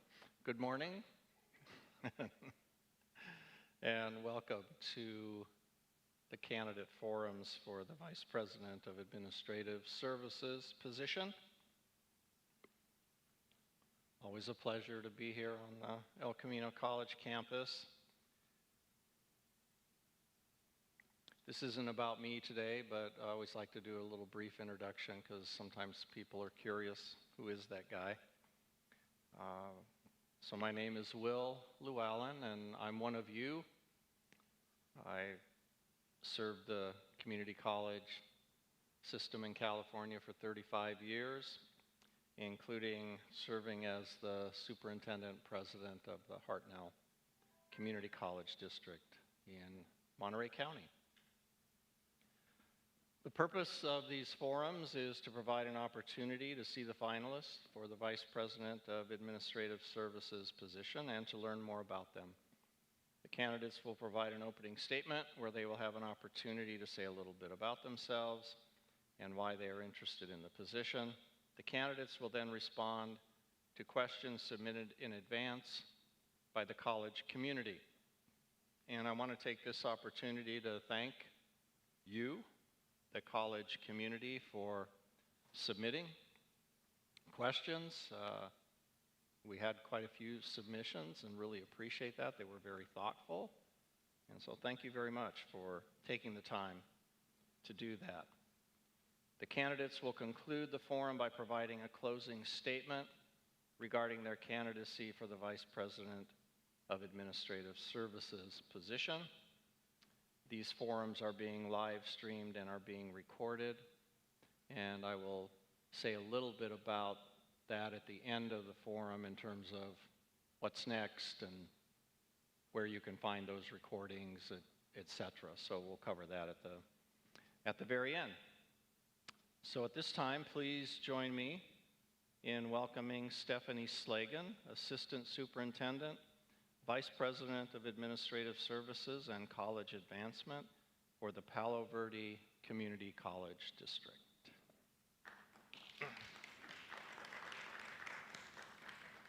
Stephanie, go ahead and provide your opening statement. Well, it's nice to be here at El Camino College, so thank you for having me. I'm interested in being the Vice President of Administrative Services role at El Camino because it aligns closely with how I view the administrative services role as a strategic partner that supports student success through strong, transparent operations. In my current role as the Assistant Superintendent, Vice President of Administrative Services and College Advancement at Palo Verde College, I oversee budget development, fiscal services, facilities and capital outlay projects, bond projects, technology, risk management, marketing, and auxiliary services. What's most important to me in that work is making sure financial and operational decisions are clearly connected to instructional and student services priorities rather than working in silos. What draws me especially to El Camino College is its emphasis on integrated planning and shared governance. I've spent most of my career working with collegial governance groups and campus leaders to make budgeting and planning more transparent and understandable. I found that when people understand the financial picture and the rationale behind those decisions, it builds trust and leads to better outcomes at the institution. I'm also excited by the scale and complexity at El Camino College. Leading administrative services at a large institution requires strong relationships. I bring experience managing multi-million-dollar budgets, maintaining healthy reserves of 40%, overseeing capital projects, including bond projects, and ensuring audits and regulatory compliance, while also being collaborative, accessible, and solution-focused. Ultimately, I see this role as an opportunity to bring disciplined financial leadership, collaborative problem-solving, and student-centered mindset to help El Camino College remain fiscally strong, operationally responsive, and well-positioned for the future. Thank you. How would you describe your leadership style, and how has it shaped the performance and culture of the teams you've led? So I see myself as a servant leader. The teams that I've led, I truly believe that you have to give your team the tools and the resources for them to be successful, whether that's training, whether that's, let me see, I wrote a few things down. Whether that's training, whether that's your time,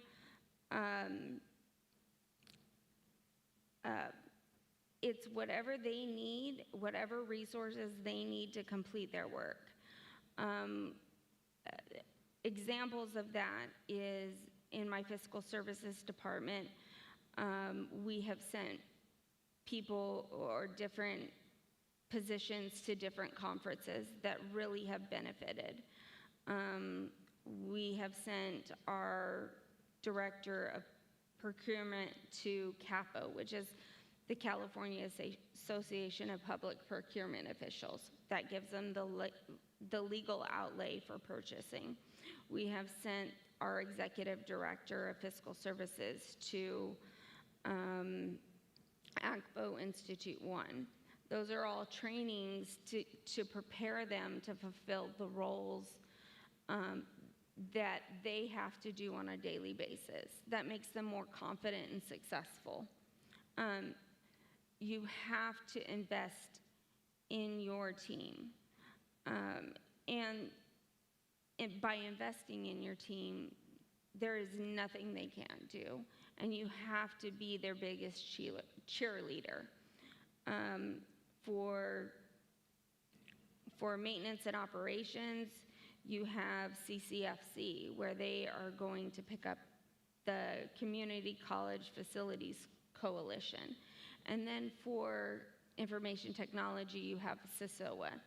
These are their groups. These are their opportunities to go out, see what other colleges are doing, and then build upon that, bring that back, and share with the campus and make our campus better.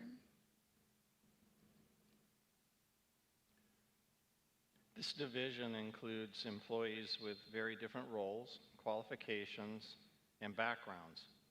How will you effectively support, develop, and manage such a diverse team? So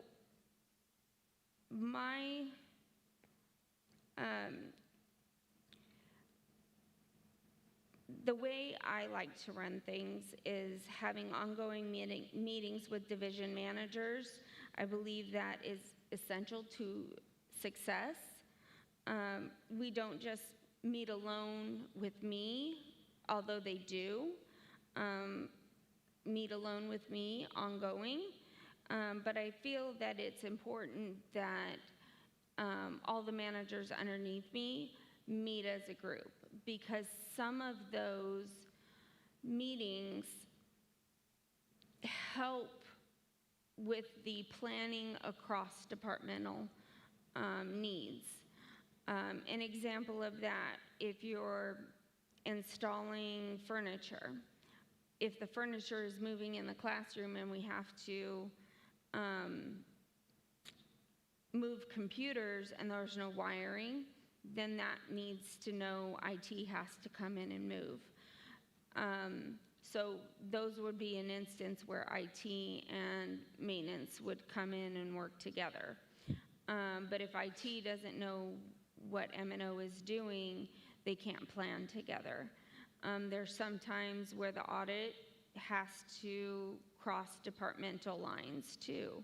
The GLBA from IT is always on the audit. So when we meet as a group to talk about these issues, it really gives the big picture to everyone. Nobody's hiding anything. We're all out in the open, and we can talk about these issues as a team, an administrative services team, and I believe that's important. But you still have to have the one-on-ones with your managers, because there are going to be things that are just issues that you can solve with that specific manager, and you don't want to wait for a team meeting.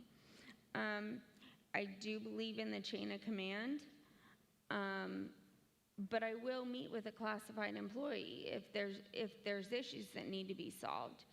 But they should try to solve those first with their manager. And if it's not solved, please come tell me, because I believe that is important also. Facilities and other units have experienced instability and morale challenges. What are your priorities for your first 100 days to rebuild trust and stability? Well, I believe the first 100 days is learning the campus, learning the culture. That's big to me, especially where morale is low.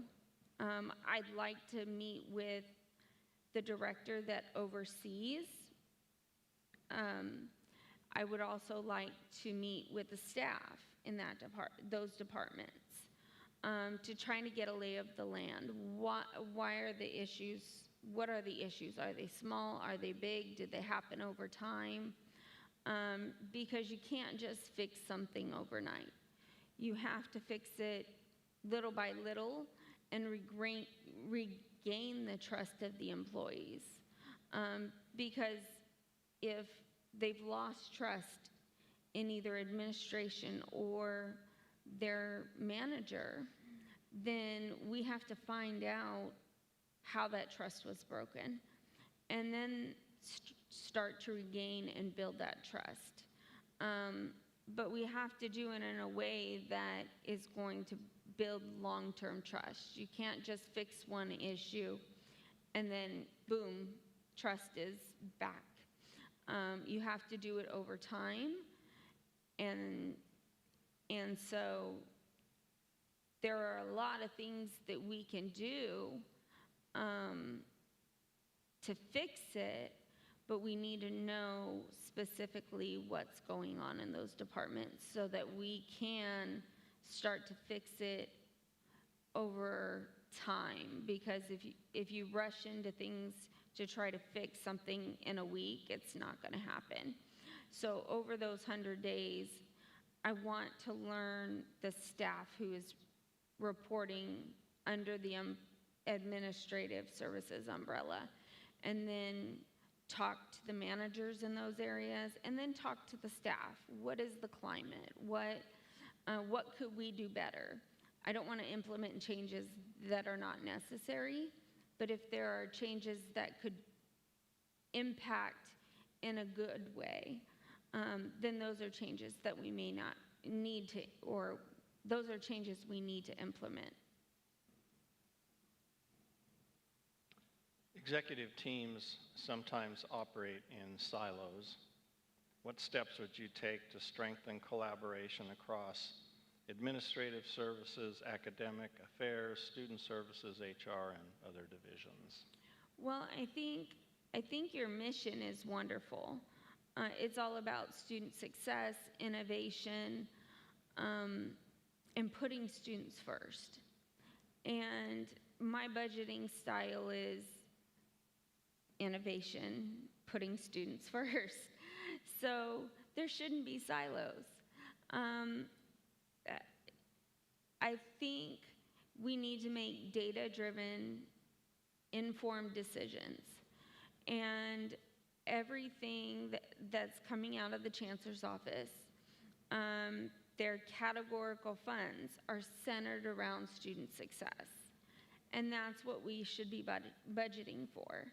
And that means instructional and student services should be working with budgeting, and HR should be working with administrative services. They all should be working with us to build a cohesive budget that supports student success and equity across all platforms. So we should all be working together. There shouldn't be silos.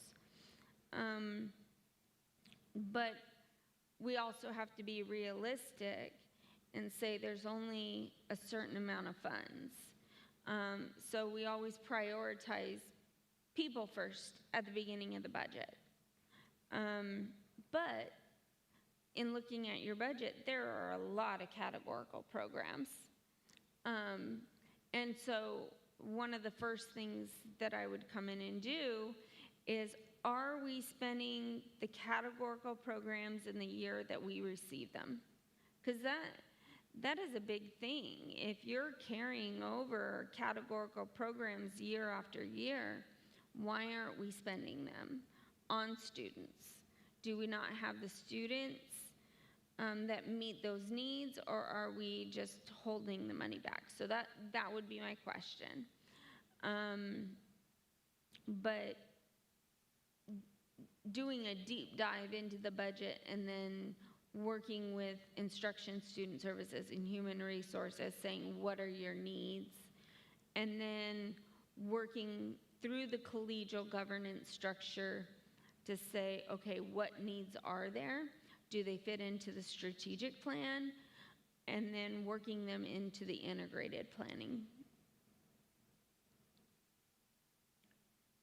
How do you lead through conflict or disagreement within shared governance while maintaining progress and goodwill?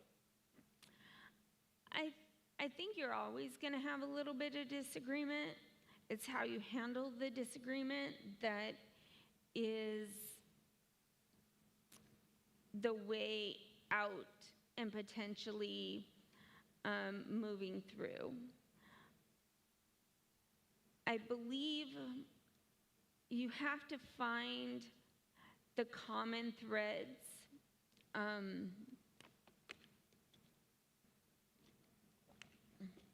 You have to find, what do you agree on? You have to find a basis for the reason for the disagreement, and then you have to find out, is there anything else that you do agree on? And then you start with that common thread and go back to basics and then say, okay, we agree on this, so let's move from there. And then work your way towards finding a solution for the other items. Because they're not trying to disagree just to disagree. They're stating their opinion because maybe there's a better way to do it. And maybe they're not clearly articulating that. So by going back and re-examining what we've done, I know it's frustrating sometimes, but re-examining what we've done before and what works, then maybe we can work towards agreement on another item. So I think we have to look at why there's disagreement and then work towards coming to consensus. That's what collegiality is all about. I mean, they wouldn't put together AP 2510 or BP 2510 if they didn't feel it was very necessary in the process. How will you ensure that operations, services, and resource decisions advance equity, inclusion, and a welcoming environment for all students and employees?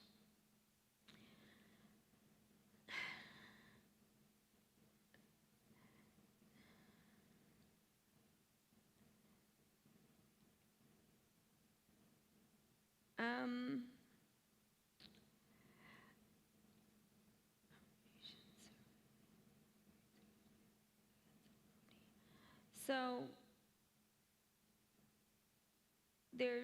there's specific funding, student equity, there's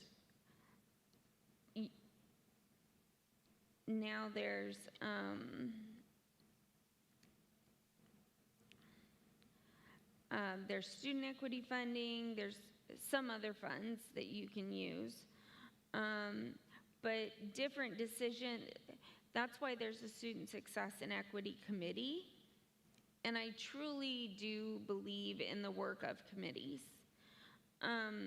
Because you've got, again, shared governance or collegial governance, whichever you prefer to call it. And they really work towards creating a student equity and success plan for the college. And it's critical that we implement those plans and fund those plans. And that's the biggest, because you can't have a plan and not fund it. So my role in this would be to ensure that they have the funding to implement the plan of the Student Success and Equity, to ensure that students have what they need to be successful. And so I would work with that committee to ensure that they have what they need, tools and resources, to do that. Given that this role has limited daily student interaction, how will you stay informed about student needs and experiences? So I believe that, number one, all administrators have a duty and a responsibility to be involved with student life. I ran the foundation, I still run the foundation at Palo Verde Community College, so I'm heavily involved with students. I believe showing up to some events every now and then is highly important. The students need to see that they're supported on all ends by all administrators. I think that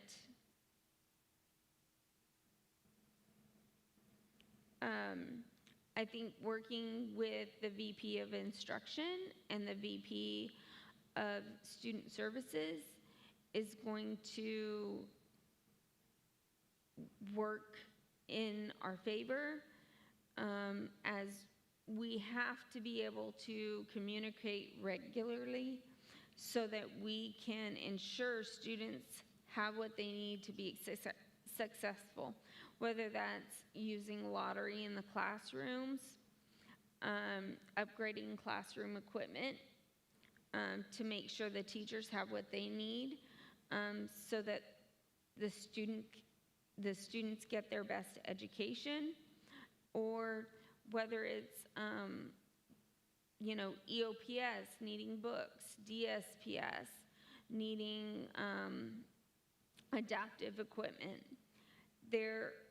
There's many ways to collaborate with instruction and student services. So that would be my role. But like I said, I do believe that every single administrator has the responsibility to meet with students. I believe there's a student on the Planning and Budget Committee, getting them involved with the budget.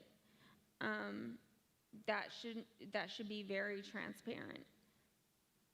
So. How do you decide between competing budget priorities when resources are limited? What principles guide your decision making?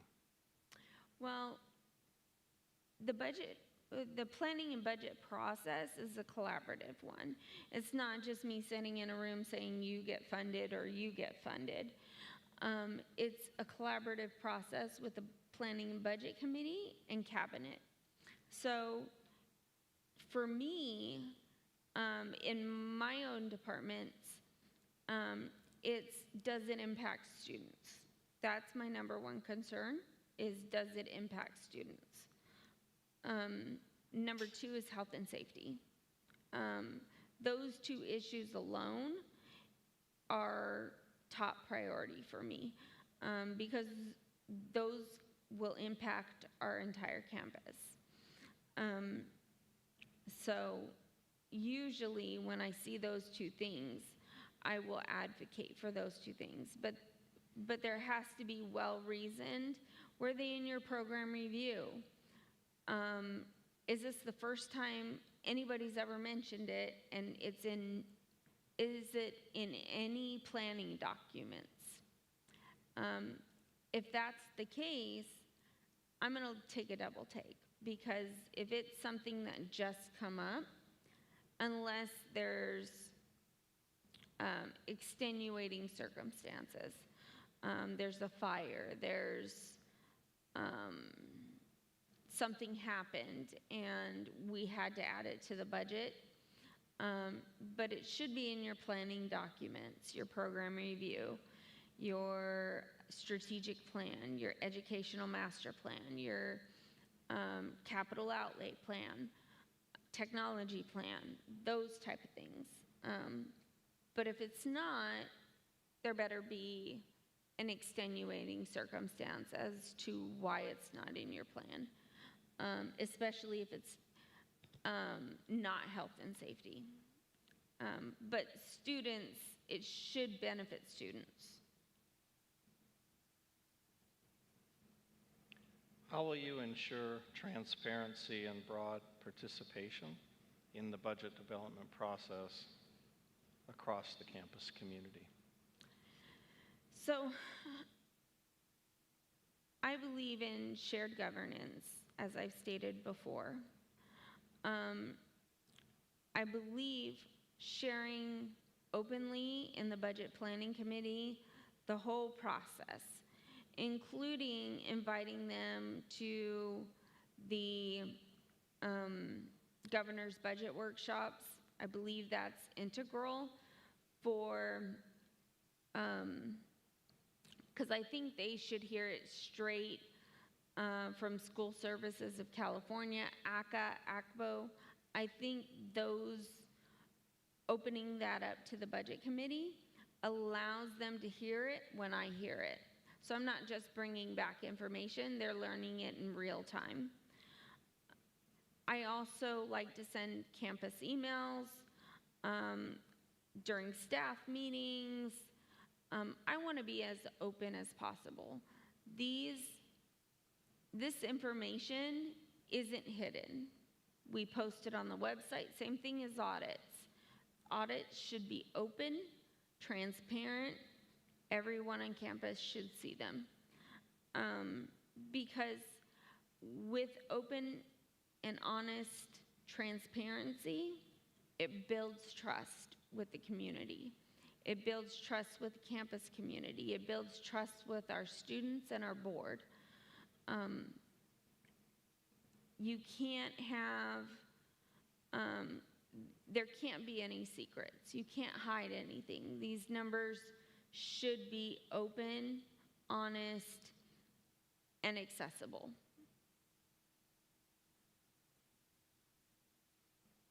Describe how you use multi-year forecasting to support long-term financial stability and strategic planning. So not only do I look back 3 years, usually, but I use those 3 years, and then I usually work with research planning, institutional effectiveness, to get data to put into the student-centered funding formula dashboard that the chancellor's office has set up. And we can, with using past data, enrollment data, SCIF metrics, such as student success metrics, Pell metrics, we can plan outward of what our financial outlook will be for up to 3 to 5 years. So putting in that data, although that data will change, if we have projected COLA, which School Services of California, and if you're not using School Services, you can sign up, it's free, I love it. They usually will do a multi-year SCIF projection. Those numbers change, but as they change, we can update the SCIF dashboard. So it's highly important that you can go in there and you can give other people access. You can give your research and planning access as well. So we can then project out what things would look like. What would they look like if enrollment grew? What would they look like if we were in stability? So I think it's very important to utilize the tools that the Chancellor's Office has given us to project out. And then if we feel comfortable enough to put those numbers into our budget so that people can see what the years might look like ahead. How will you assess and prioritize facilities repairs, capital improvements, and CTE lab needs when requests exceed available funding? So typically my practice when budgeting is salaries and benefits first, then budget priorities according to cabinet, and then looking at what's left over, because we need to grow the capital outlay fund. That needs to be ongoing, and we need to build our reserve. While at Palo Verde College, I grew the reserve to 40%, and I have maintained a 40% reserve. The reason I did that was because when deferrals hit, the last thing you want to do is get a trans loan because you pay for that loan, and the Chancellor's Office isn't going to pay you back. So it's important to have enough cash on hand to fund your salaries and benefits and your bills through the life of that deferral. So you have to make your campus aware that the reserve, which is one-time funds. So once it goes, into your reserve, it's one-time funds. It's not ongoing anymore. But it helps you to maintain your salaries, your benefits, and any cost like utilities, bills, whatever you need it for, until your deferral comes in, because your deferral usually comes in July or August. So it's highly important when you can, moving money or keeping money in a reserve account. But also moving money into capital outlay. That is very, very important because the state doesn't always give you deferred and instructional equipment funds. It's very few and far between. They also aren't going to give you state bond funds right now. So also looking at going out for a local bond is important as well. So if you can, if you've done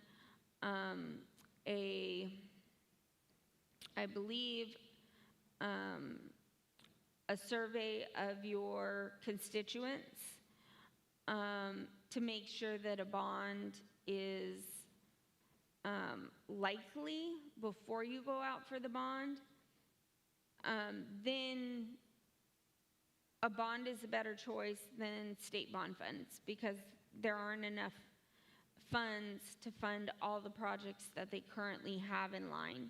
So those are the two options that El Camino College would have, is moving money into capital outlay or going out for another local bond.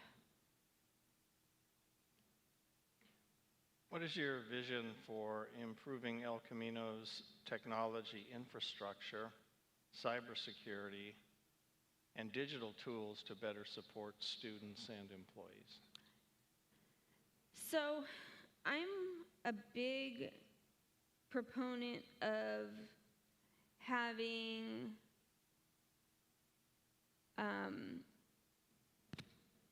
all technology the same in every classroom. We did this at Palo Verde, and it made it so much easier on faculty, staff, and students. It allowed faculty to only have to learn one type of technology when they walked into the classroom. We even took them to other colleges to look at technology that had already been installed, so that they looked at the technology to see what they liked, what they didn't like. We did a mock classroom where they actually could test the space out. So I think faculty have to be very involved in that process, but I think it's 100% effective because no matter which classroom they go in, the technology is the same. And I believe in standardizing across the campus. It makes it more functional. If you only have one type of laptop, one type of desktop. And then I would look at their GLBA compliance, make sure that policy is written down and up to date, because that is what auditors are actually going after right now as far as IT is concerned. And then through Keenan, they actually have a company called Firestorm Global, which will come out and do an assessment for free. So if you're a Keenan district, they will do the assessment for free and then work with the IT department to maintain compliance. So those two, and then cybersecurity, that's big. We should be running phishing campaigns, different things like that. So that would be one of my first priorities with the CTO, is to find out where they are in this process, and where they are in their technology plan, and meeting those short-term and long-term projects. How will you work with the leaders of IT and facilities to ensure smooth daily operations and proactive planning? So, IT and facilities work together a lot, I feel, especially when you're building buildings, changing out furniture, doing renovations. They have to, because IT is involved in building the buildings, but a lot of technology goes into those classrooms and offices. So they have to work together. So I would meet with them both to discuss what their plans are, find out where we are in any projects that are going on, and then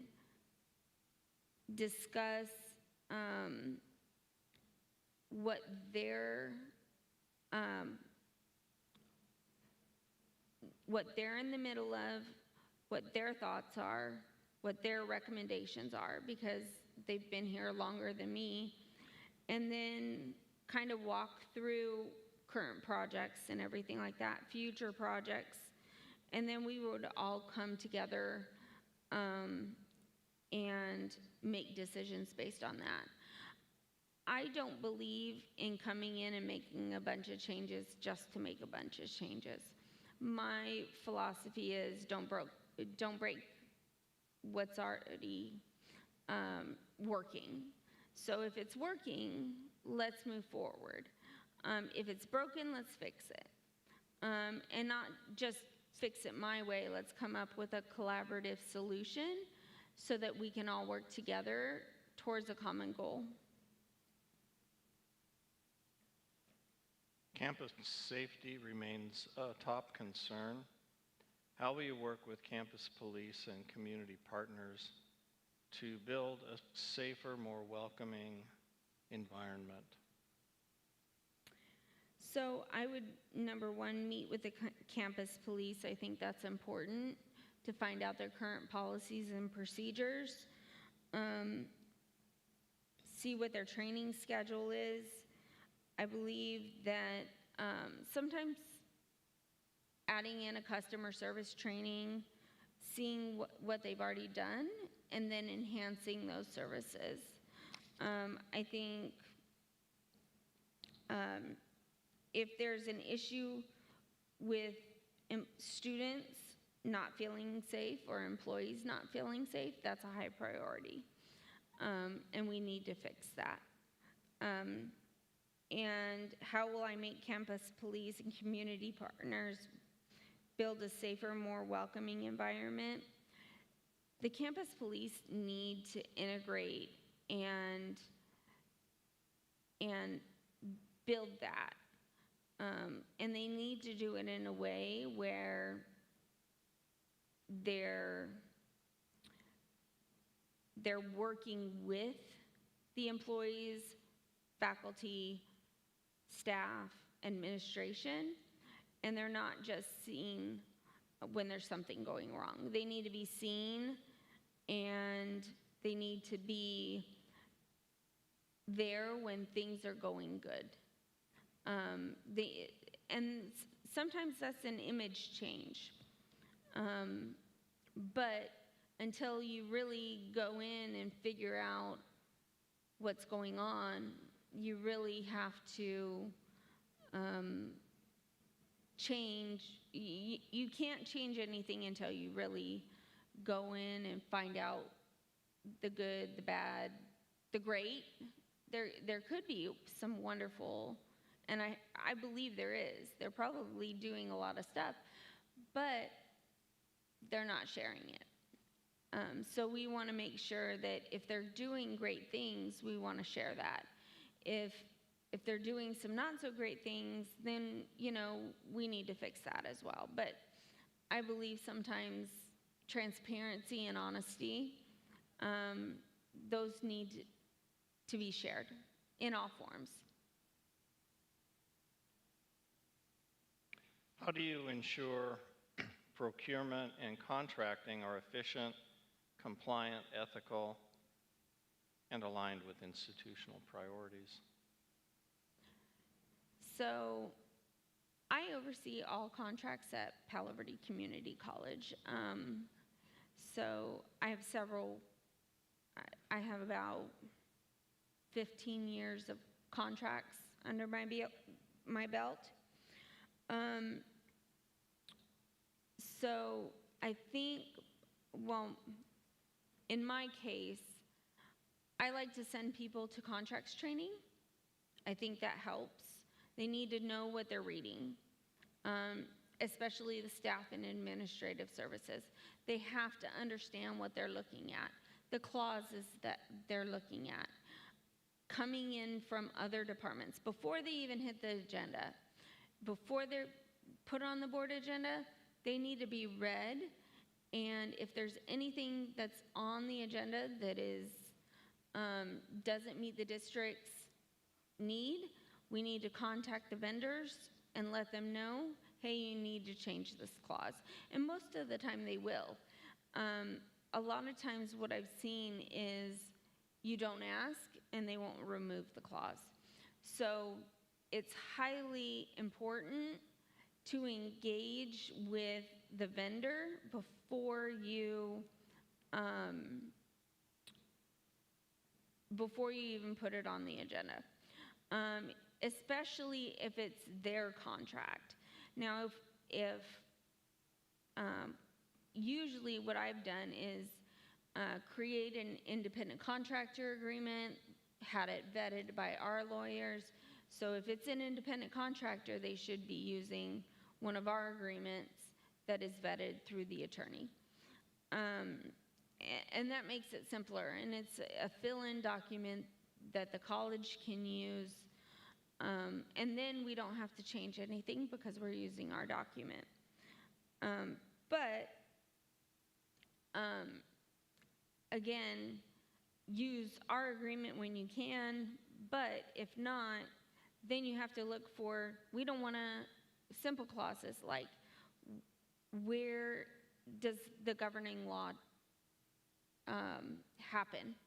If it happens in New York, we want to change that to California. We don't want to be litigating anything in New York, Florida, things like that. The liability clause, that again is sometimes in their favor, not in our favor, so we want to change that. So yeah, just reading through the contract, knowing what you're reading, and changing whatever clauses don't suit the district's needs. What do you see as the biggest challenges and opportunities facing community colleges in the next 5 years? And how will you work with others to position El Camino College for success?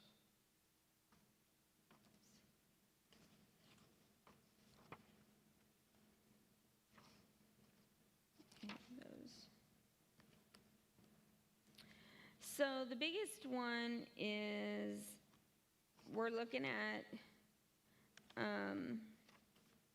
SCIF volatility and deferrals, like I mentioned, COLA uncertainty and unconstrained growth, Prop 98 volatility, and limited new ongoing dollars, PERS and STRS contribution rates, which are only going to go up. They're probably not going to go down. Capital financing rates and a reliance on local bonds. And then enrollment and financial aid policy shifts. So those are what we're looking at in 3 to 5 years. So at El Camino College, we need to ensure that, again, we can build our reserves to meet the deferrals. So, you know, are we looking at a period of growth? And if we are, what I tend to see on the advanced apportionment is those that have growth each and every year tend to get a higher growth percentage, even though there's only 0.5 growth. Those who continue to grow get 1 or 2% or 6%. Prop 98 and limited new ongoing dollars, that happens with these small categorical pet programs of the governor. The capital financing rates and reliance on local bonds. This is where, you know, getting a local bond is more advantageous if you can than, you know, putting a project on the state bond. But if you don't think you can pass a local bond, then the state bond is getting in line and hoping that they'll pass one within the next 3 to 5 years, but the high likelihood that there's not going to be funds available. And then the enrollment financial aid policy shifts with the FAFSA and the Cal grants. That really affects our students. And so that's something we have to look out for them.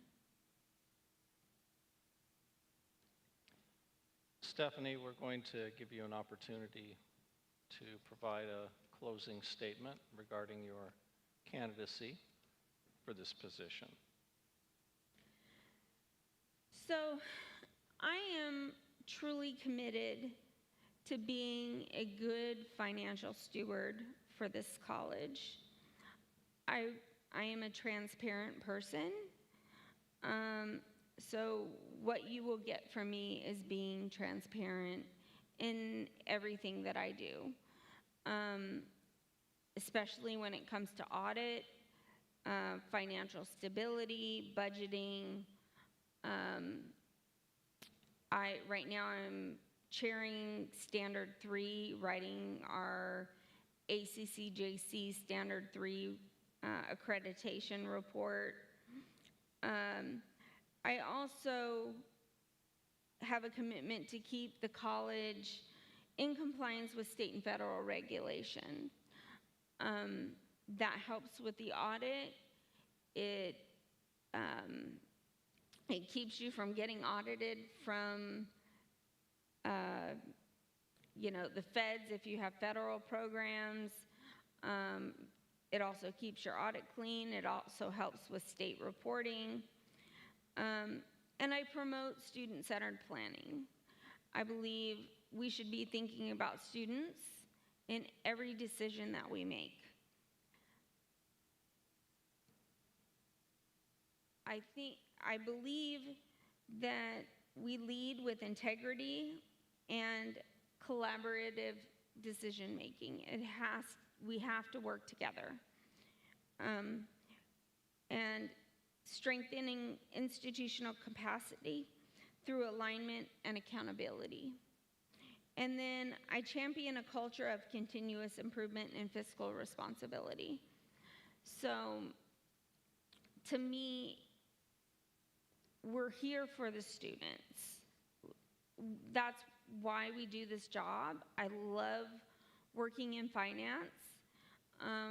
Sometimes you're a step away from the students.